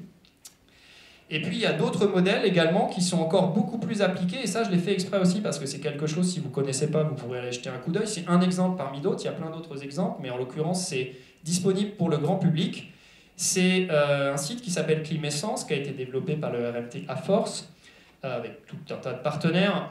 Et cet outil, c'est un outil qui est basé sur des modèles également, mais en l'occurrence c'est des modèles de compatibilité climatique, c'est-à-dire que c'est un outil qui permet de prédire dans le futur, en fonction des scénarios de changement global prédits par le GIEC, qui permet de prédire en fait les zones qui seront compatibles à l'avenir pour tout un tas d'espèces. Ça peut être le chêne, en l'occurrence différentes espèces de chêne, ça peut être différentes espèces d'épicéas, etc. Et donc ça, si vous êtes intéressé, vous pouvez très bien vous connecter et taper Climessence. Vous verrez qu'il y a une version utilisateur qui est disponible pour n'importe qui. Ce n'est pas la version complète, mais il y a une version de base qui est disponible et qui explique un petit peu plus en détail, parce que j'ai pas le temps, mais comment ça fonctionne. Et c'est très intéressant parce que ça donne plein d'informations sur les essences qu'on a sur notre territoire, certaines qui potentiellement pourront être utiles ou déployées sur le territoire à terme. Et ça permet de se rendre compte également de ce qui nous attend en fonction des différents scénarios prédits par le GIEC. Voilà, tout ça en résumé pour dire quoi? Pour dire que le travail des scientifiques, il apporte des connaissances qui sont fondamentales. Ça participe à trouver néanmoins des solutions pratiques. Alors pour ce qui nous concerne sur la forêt, c'est en matière de gestion sylvicole, ça peut être une amélioration de ce qu'on appelle les itinéraires techniques, ça peut être des recommandations en termes de choix d'espèces ou en termes de mélange, ça peut être également des recommandations en termes de matériel qui est génétiquement amélioré, si on revient un petit peu sur les aspects que j'ai présentés auparavant. Et également, ça permet également d'aider à la mise en place d'outils d'aide à la décision, l'exemple que j'ai présenté juste auparavant étant Climessence. Tout ça pourquoi? Pour anticiper et adapter la forêt future. Ça sert également à autre chose, ça permet également de développer des modèles qui, eux, permettent de prédire également l'impact des changements en cours et futurs sur le fonctionnement du système Terre, sachant que les forêts font partie intégrante des écosystèmes terrestres et que, évidemment, le fonctionnement de la Terre repose, pas uniquement, mais en partie, sur le bon fonctionnement également de ces écosystèmes terrestres.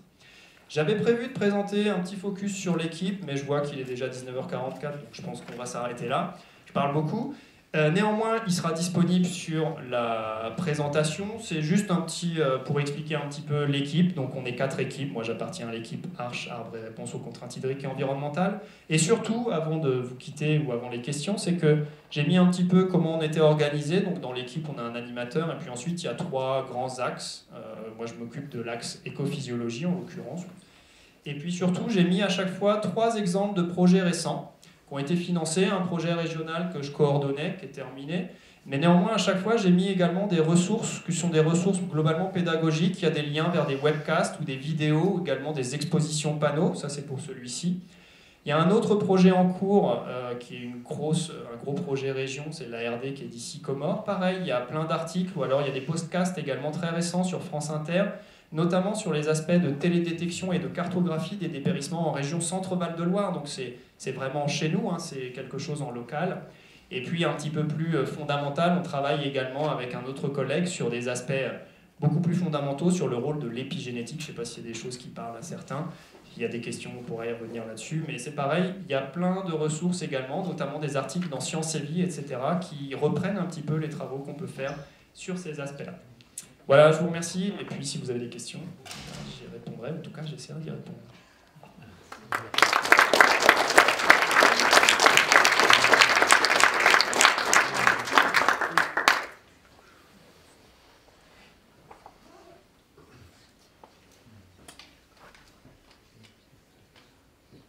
Bonjour.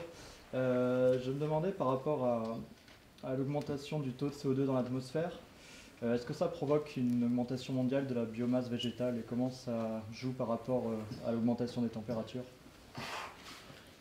Alors, c'est une bonne question en fait, parce que le CO2, a priori, l'augmentation des teneurs en CO2, a priori, l'augmentation des teneurs en CO2, c'est une bonne chose pour les plantes, puisque c'est à manger, globalement.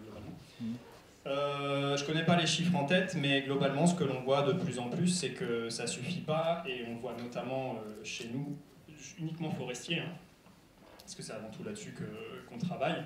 Ce que l'on voit, c'est que les dépérissements sont de plus en plus prégnants, notamment à cause des épisodes de sécheresse, notamment depuis les années 2018, là, 2018, 2019, 2020, 2022 aussi a fait très mal, et on a quasiment 25% de la forêt en région qui commence à être dépérissante.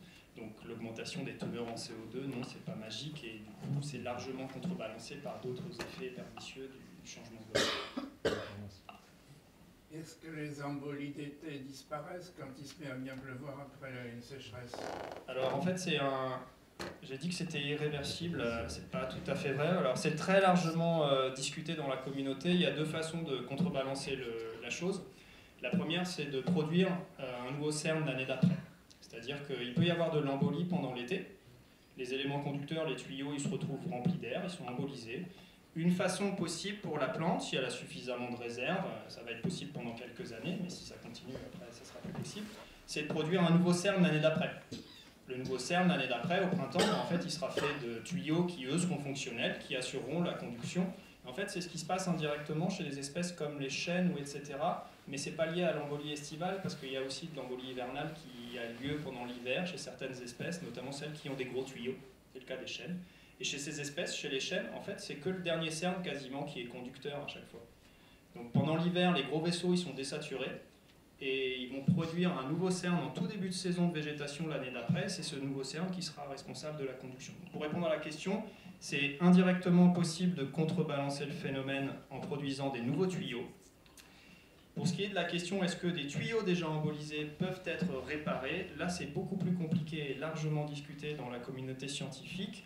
Et globalement, ce que l'on voit, c'est que chez certaines espèces, c'est potentiellement possible sous certaines conditions. Et ces espèces, c'est des espèces qui présentent ce qu'on appelle la poussée racinaire ou de la pression racinaire.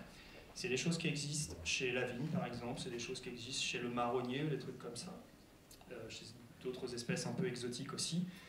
Et si la sécheresse disparaît et que les conditions sont suffisamment bonnes, si la poussée racinaire est suffisamment importante, ça peut contribuer à resaturer et à re-rendre fonctionnels les éléments conducteurs. Mais ce n'est pas la règle générale, et ça concerne uniquement une poignée d'espèces qui sont caractérisées par une poussée racinaire relativement importante. Et une nouvelle fois, c'est très largement discuté. Moi, c'est à partir d'un constat sur des charmes, suite aux sécheresses. La tête, enfin la partie supérieure de l'arbre, noire, on coupe et ensuite ça repart. Est-ce que ça prédit de la mortalité? Est-ce que ça, ça c'est un constat qu'on... C'est un truc classique chez certaines espèces, ce qu'on appelle des descentes de cime en fait. Donc c'est exactement ça. Donc, mais généralement c'est pas un bon signe. En tout cas, ça indique une dégradation de l'état sanitaire progressif. On sait que dans les forêts, il y a énormément d'interactions entre les végétaux, entre les arbres. Est-ce que les forêts monospécifiques qui sont plantées pour la sylviculture présentent une réponse différente à la sécheresse que des forêts polyspécifiques? Alors c'est des questions, il n'y a pas de réponse claire et je ne peux pas en fournir une parce que déjà, je ne travaille pas spécifiquement sur ces aspects-là, mais par contre on a des collègues en région, notamment, alors c'est plus l'IRSTEA, maintenant c'est l'INRAE parce qu'ils ont fusionné, mais les collègues à Nogent-sur-Vernisson, je ne sais pas si vous voyez où c'est, à côté de Montargis, il y a l'arboretum des Bars aussi, et puis là-bas il y a une unité, c'est l'unité FNO qui est une unité INRAE. Et ils ont depuis maintenant une petite dizaine d'années un site laboratoire vivant un petit peu où ils étudient la forêt mélangée. Et donc ils font des choses sur les dispositifs en mélange, et en l'occurrence en forêt d'Orléans, c'est la forêt de Doris. Et ils ont du chêne, ils ont du pin, et donc ils ont également du chêne mélangé avec du pin. ils voient des choses. De ce que je sais, il n'y a pas vraiment encore de choses très claires.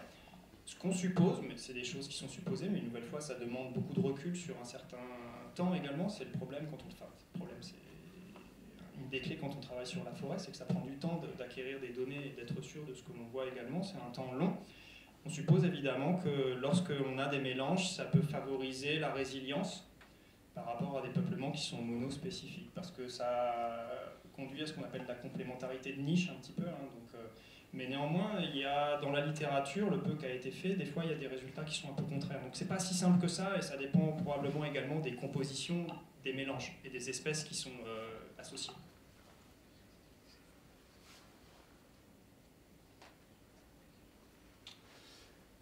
Est-ce que dans le fait que vous ne voyez pas de mortalité liée à ce que vous avez appelé effectivement la faim, que ce soit complètement affamé, de toute façon, est-ce qu'on ne peut pas dire que avant que l'arbre soit affamé, donc il n'ait plus de sève élaborée pour le coup, de toute façon, il rend l'âme parce qu'il sera attaqué soit par des maladies, soit par des choses. Donc effectivement, cette sève élaborée dont on sait qu'elle est à la fois un cicatrisant et aussi une barrière contre les parasites, de toute façon, quand il n'y en a plus assez, de toute façon, l'arbre il crève. Alors c'est ce que je disais, en milieu naturel, en fait, c'est beaucoup plus complexe que ce que j'ai pu vous présenter de façon conceptuelle. Donc, on le sait, la sécheresse, c'est un facteur incitatif. C'est pas forcément le facteur qui va expliquer la mortalité in fine, parce que plein d'autres choses vont pouvoir se superposer. Mais même en conditions contrôlées, quand on fait par contre des expériences, comme j'ai pu le montrer, très conceptuelles, et où on essaye de mimer la mort en gros, par manque à manger, quoi, globalement, on se rend compte que dans des contextes de sécheresse, c'est avant tout les dysfonctionnements hydrauliques qui vont primer. Et en plus, ce qui est compliqué, c'est que les dysfonctionnements hydrauliques de la sève brute vont impacter potentiellement la circulation de la sève élaborée, donc ça conduit à des problèmes de réallocation et de distribution des réserves, ce qui explique pourquoi également, des fois, à mortalité, on a encore des réserves. C'est-à-dire que les arbres peuvent mourir, ils peuvent avoir des réserves, c'est juste qu'ils ne sont pas capables en fait, de les utiliser parce qu'il n'y a plus de circulation de la sève élaborée ou parce que c'est un pool qui n'est plus disponible et il n'y a pas accès. Et vous disiez que c'est les corbiones qui étaient atteints en premier par rapport au... Alors ce n'est pas eux qui vont être atteints en premier, c'est eux qui vont être atteints en dernier, mais la mortalité, par contre, le seuil létal des 90% de dysfonctionnement hydraulique, ce que l'on voit, c'est que c'est à partir de ce moment-là où il n'y a plus de circulation au niveau des zones méristématiques, et à partir du moment où les méristèmes sont plus alimentés, c'est là où en fait il n'y a plus de croissance, il n'y a plus de capacité de reprise, c'est surtout ça. Donc la résilience c'est fini, et donc ça veut dire que ça conduit à mortalité.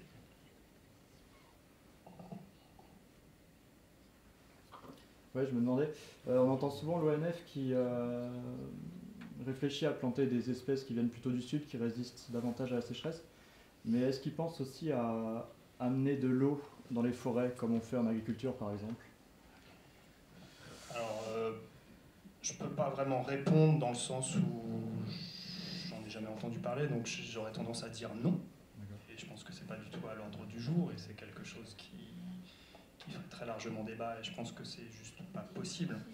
L'ONF travaille avant tout sur effectivement trouver les espèces ou les provenances de demain qui seront adaptées pour faciliter un petit peu l'adaptation des forêts, mais amener l'eau en forêt, non. D'accord. Ouais, je me demandais ça parce que l'exploitation forestière, c'est plus vraiment des forêts comme on trouve à Bialowieza qui sont des écosystèmes sur des centaines d'années, c'est plutôt des champs de maïs en fait, c'est des choses qu'on plante, qui ont généralement globalement les mêmes essences, les mêmes âges, et arrive à des moments où on va raser toute une catégorie d'âge.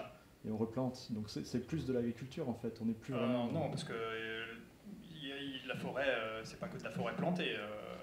Il y a de la forêt plantée, mais il n'y a pas que de la forêt plantée. L'ONF ne travaille pas que sur la plantation.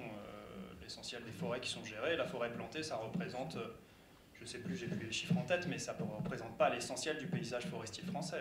Le paysage forestier, c'est pas la plantation. Il y a la plantation, et la plantation est nécessaire pour fournir du matériel parce qu'il y a un besoin de plus en plus important en termes d'énergie, en termes de matériaux. Donc la plantation fournit des solutions pour augmenter la fourniture en biens. La plantation peut être éventuellement un un outil ou une possibilité dès lors que la régénération n'est pas possible ou n'est plus envisageable parce que ça ne marche pas en local et donc dans ce cas-là on est amené à planter autre chose. Ça peut être soit la même espèce mais avec des provenances qui sont connues pour être plus tolérantes en l'occurrence. On peut remplacer, on ne remplace pas systématiquement une espèce par une autre espèce. On peut très bien remplacer du chêne, mais une population locale par une autre population éventuellement, parce qu'il y a ce qu'on appelle les régions de provenance, et si le matériel est suffisamment caractérisé, on va être amené à plutôt proposer telle provenance, parce qu'on sait qu'elle est un petit peu meilleure en termes de comportement. Par contre, si tout ça, ça ne marche pas, in fine, oui, ça conduit à la plantation éventuellement d'autres espèces, mais ça, c'est le dernier recours. Et le paysage français, c'est pas de la plantation. Évidemment, il y a quelques grandes zones qui sont connues pour de la plantation, mais c'est pas la plantation, le paysage forestier français. Okay. Pas que. La richesse du sol, et en particulier en humus, a-t-elle une incidence sur la résistance à la sécheresse? Alors c'est comme je l'ai dit également, alors l'humus indirectement, ça va conduire sur la fertilité de façon générale. Hein. C'est des choses également, alors, spécifiquement sur lesquelles nous on a travaillé, notamment les teneurs en azote, c'est-à-dire comment des disponibilités de niveau en azote, ça peut faciliter la réponse à la sécheresse ou au contraire ça peut l'augmenter. Donc c'est des choses qui sont prises en compte, mais une nouvelle fois on n'a pas trop de recul là-dessus, mais par contre c'est quelque chose qui est pris en compte et qui est très intéressant. Si je reviens sur nous d'un point de vue très physio et conceptuel, si on s'intéresse uniquement à l'azote, évidemment il n'y a pas que ça qui varie, mais par contre l'azote c'est quand même le macro-élément qui est le plus limitant chez les plantes. Quand on augmente les concentrations en azote, on augmente indirectement la vulnérabilité intrinsèque à l'embolie. C'est-à-dire qu'on rend les plantes plus vulnérables à l'embolie estivale, potentiellement plus vulnérables à la sécheresse. Mais par contre, ça ne préjuge pas que les plantes, même si les tuyaux sont plus vulnérables, elles sont capables d'ajuster à d'autres endroits, parce que c'est beaucoup plus compliqué que ça. Ce que l'on se rend compte, c'est qu'intrinsèquement, elles vont être plus vulnérables, mais par contre, elles seront capables d'ajuster à d'autres niveaux, notamment les relations source-puits entre croissance et allocation, réserve, etc. Et c'est pas si simple que ça.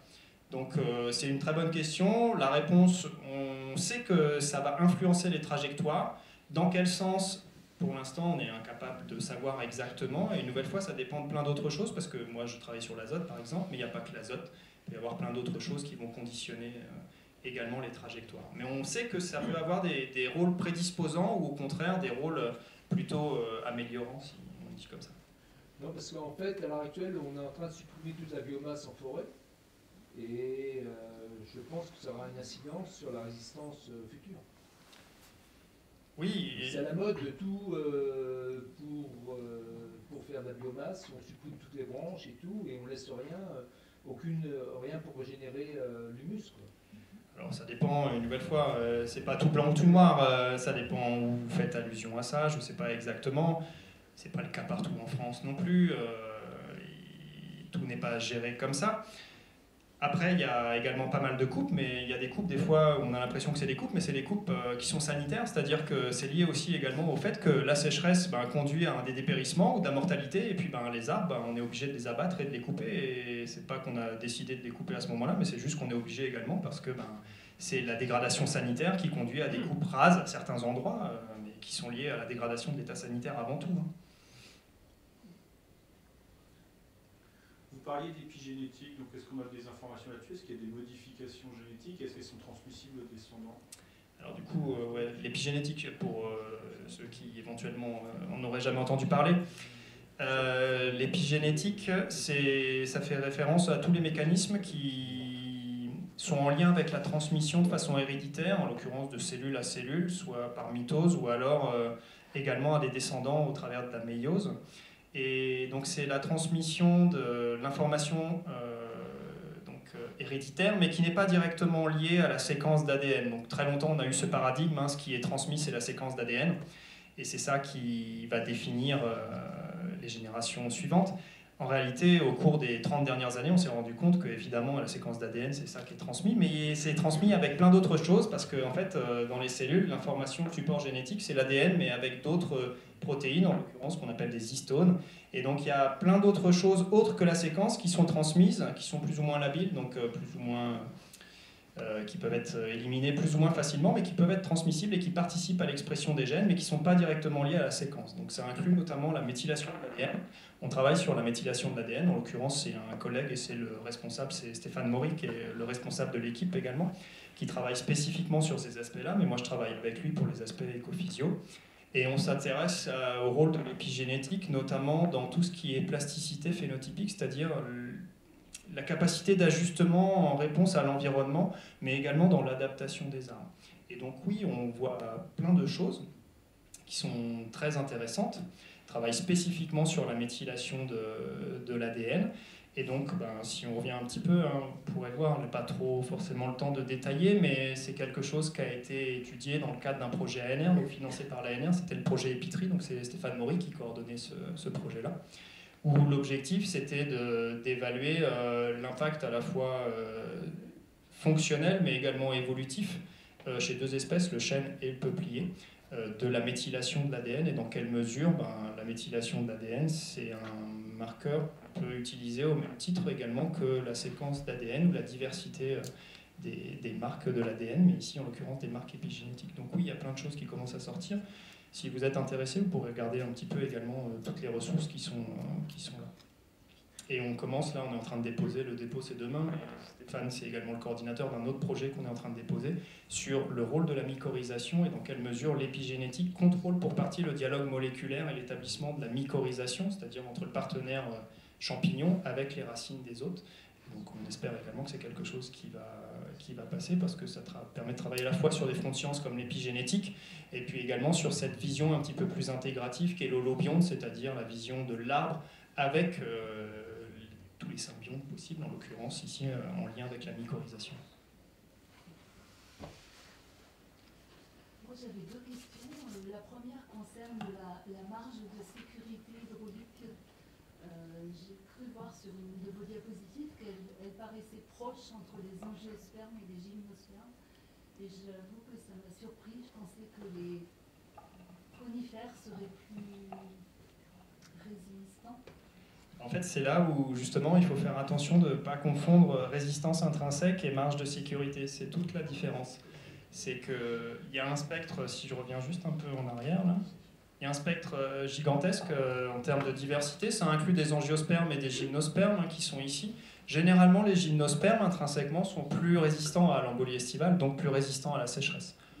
De façon générale, pas toutes les espèces, mais globalement, oui.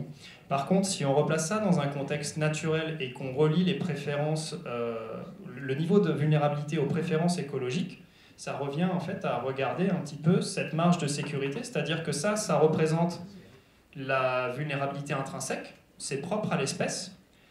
Le curseur ici, c'est lui qui est variable, en fait. Lui, il indique le niveau de stress maximal perçu dans l'environnement.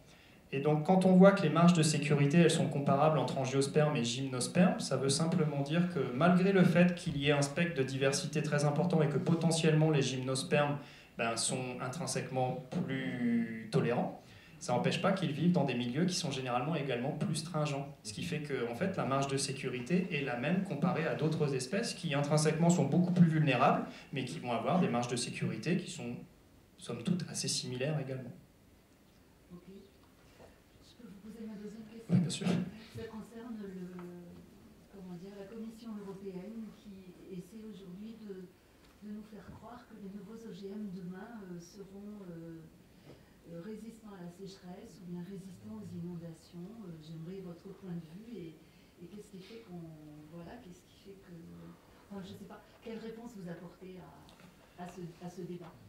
Alors bon, honnêtement, pas là pour commenter un peu là-dessus, mais sachant que on travaille sur des considérations qui en sont quand même très éloignées, parce qu'on travaille sur un modèle qui est quand même très différent. En l'occurrence, on ne fait pas d'agronomie sur des plans de grande culture, avec un intérêt économique très, très fort derrière, qui explique également le fait que potentiellement ça pourrait être amené à utiliser des OGM. On travaille sur la forêt, et donc on est très très loin d'utiliser des organismes génétiquement modifiés en forêt ou quoi que ce soit, même si c'est un outil, et fondamentalement, qui est très important, qui peut potentiellement être très important en sciences. Et en l'occurrence, pour les aspects épigénétiques, on travaille sur des lignées transgéniques qui sont modifiées. Ce n'est pas du tout des lignées qui ont vocation à être utilisés et qui seront distribués, puisque c'est interdit sur le territoire français. De toute façon, on n'a même pas le droit de les planter en fait, à l'extérieur. C'est maintenant interdit, donc on ne peut pas le faire. Par contre, ça reste des outils pour le scientifique, et c'est surtout ça, moi, qui m'intéresse, qui sont potentiellement importants pour faire de la génétique inverse et puis pour faire de la validation fonctionnelle sur certaines cibles génétiques, etc.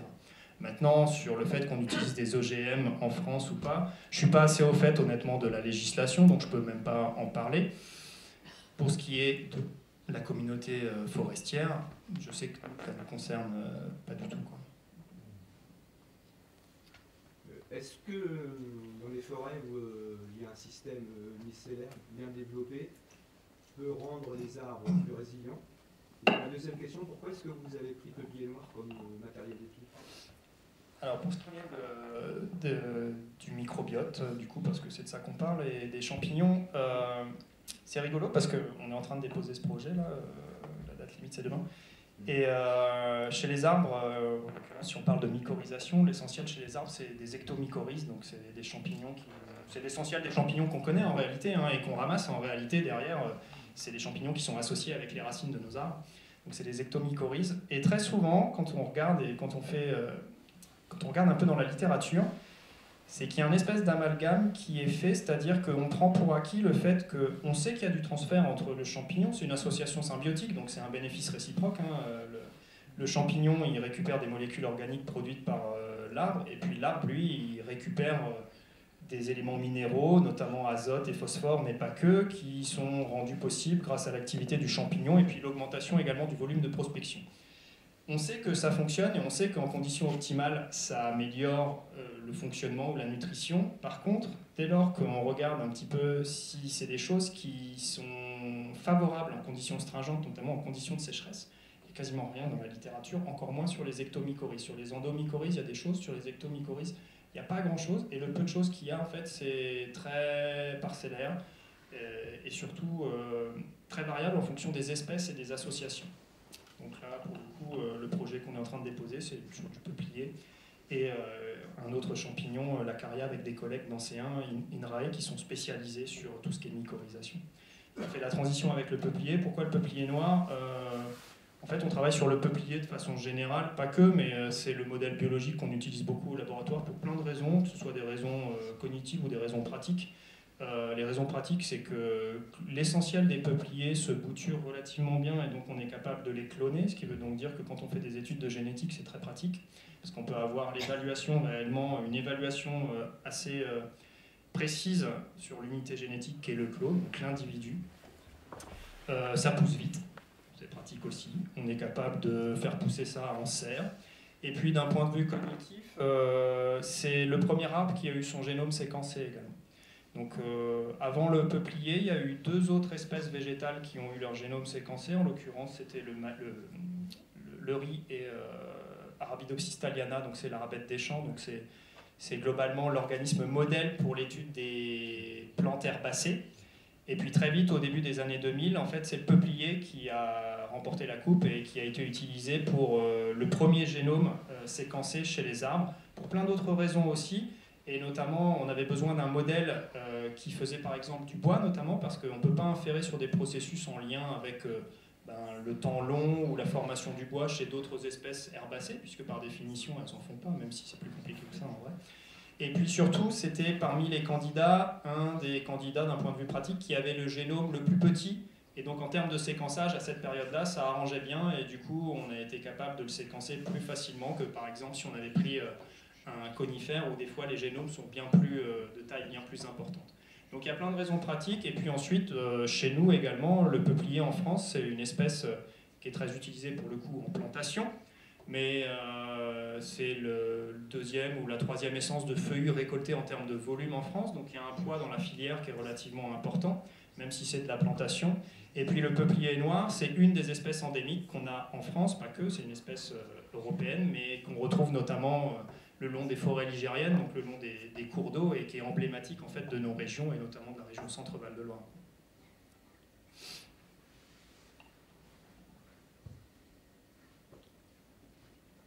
Une question globale. Si les, je sais pas, imaginons que les arbres n'arrivent pas en fait à muter et à résister au stress hydrique qui sont maintenant très, très récurrents. Dans combien de temps on en aura plus? Je ne peux pas répondre à la question, hein, c'est compliqué. A priori, il y en aura. La question, c'est qu'est-ce qu'il y aura? C'est surtout ça, en fait, et quel sera le paysage, quoi. On sait que le paysage est en train de changer, on sait qu'il va être amené à changer, et probablement très rapidement. Maintenant, quel sera exactement le paysage? Ce qui est difficile, c'est que c'est la vitesse des changements. Bon, vous le savez tous, mais ce qui est difficile, c'est la vitesse des changements. Et on est ici, quand on travaille sur les arbres, on est sur des temps longs, où on a besoin de beaucoup de recul pour avoir des informations qui sont valides. Et c'est là où c'est très difficile. En gros, ce qu'on fait, pas que, mais ça ressemble un petit peu des fois à de la mise, c'est-à-dire qu'on espère que ça va marcher, et parce qu'on manque cruellement de temps pour être sûr de ce qui va se passer. C'est toute la difficulté. Je ne sais pas si ma question a un sens, mais qu'est-ce qui est plus dommageable pour l'arbre et ses chances de reprise? Est-ce que c'est l'intensité de la pénurie ou la durée de la pénurie? La durée ou l'intensité de la pénurie en gros. C'est la combinaison des deux, en fait. C'est des sécheresses très courtes, mais très très fortes, c'est-à-dire combinées effectivement à des problèmes de canicule qui peuvent augmenter les effets de la sécheresse, parce que c'est ce qui se passe généralement, c'est-à-dire que quand il y a moins d'eau, en plus il fait très chaud l'été, et donc quand il fait chaud, ça veut dire qu'il y a plus d'évaporation directe du sol aussi, donc il y a moins d'eau dans le réservoir globalement, et donc des sécheresses globalement très fortes peuvent avoir des effets aussi délétères que des sécheresses modérées mais très longues. Une nouvelle fois, ça rejoint un petit peu le schéma que j'ai fait tout à l'heure. C'est difficile de répondre et tout dépend du contexte.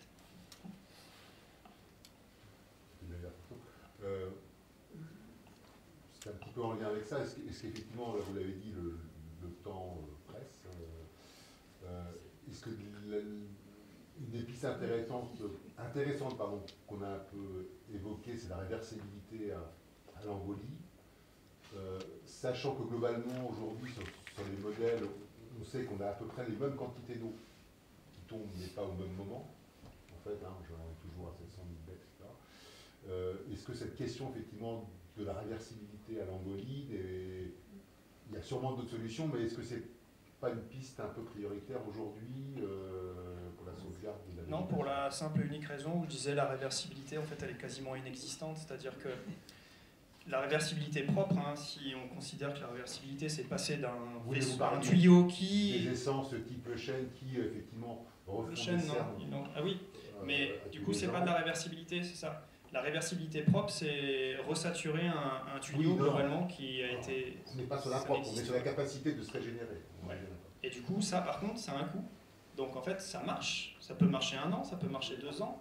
Mais en fait, progressivement, ça veut dire qu'il y a de moins en moins de tuyaux qui sont fonctionnels. La plante est obligée d'en reproduire systématiquement pour que ça fonctionne, et pas que les chênes. Et donc ça va mobiliser en fait les réserves. Et le problème, c'est que si les épisodes de sécheresse, comme on le voit, sont de plus en plus prégnants et sont de plus en plus récurrents, parce que c'est ce qui nous attend, c'est-à-dire que chaque année, on a des sécheresses qui se répètent, si les effets sont de plus en plus importants, ils vont être arriérés, ils vont se cumuler. Et donc la plante est capable de produire de nouveaux cernes ou de produire de nouveaux tuyaux, pour faire simple, 1 fois, 2 fois, 3 fois. Mais au bout de quelques années, si systématiquement elle est obligée de le faire, ça veut dire que potentiellement le bilan carboné va devenir progressivement, pas négatif, mais il va être fortement altéré, ça va conduire à un dépérissement progressif. Ça altère la productivité dans un premier temps, parce que ça veut dire que, voilà, et puis progressivement ça va altérer l'état sanitaire et ça va conduire à un dépérissement, voire la mortalité.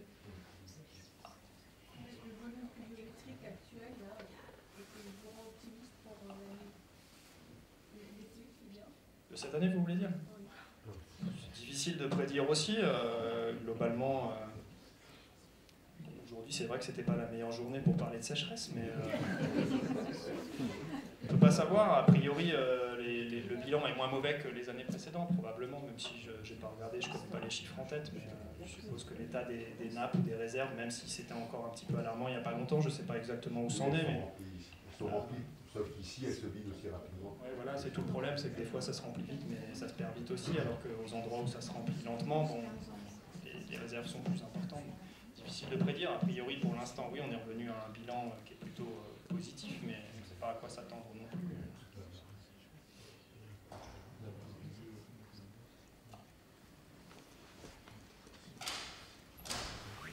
Combien ça consomme un peuplier quotidiennement?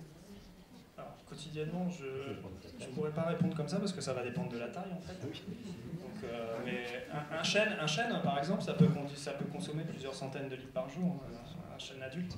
Et par contre, quand on travaille, parce que les peupliers, c'est beaucoup utilisé en plantation et notamment en plantation à courte rotation, donc c'est là où ça rejoint des fois, c'est un petit peu vu comme à la frange de la sylviculture et de l'agriculture, mais ça reste quand même des arbres. Le peuplier est souvent taxé parce que c'est une espèce riparienne, donc de consommer beaucoup d'eau. En réalité, il y a quelques comparaisons qui ont été faites dans la littérature. Ça ne consomme pas plus qu'un champ de blé ou qu'un champ de maïs. Donc globalement, ça va être sur une période, une saison de végétation, ça va être entre 500 et 600 mm en eau.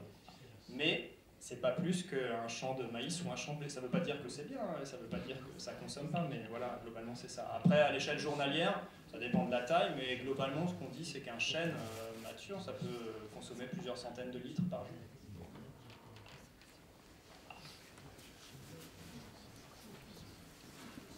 Merci beaucoup. Merci.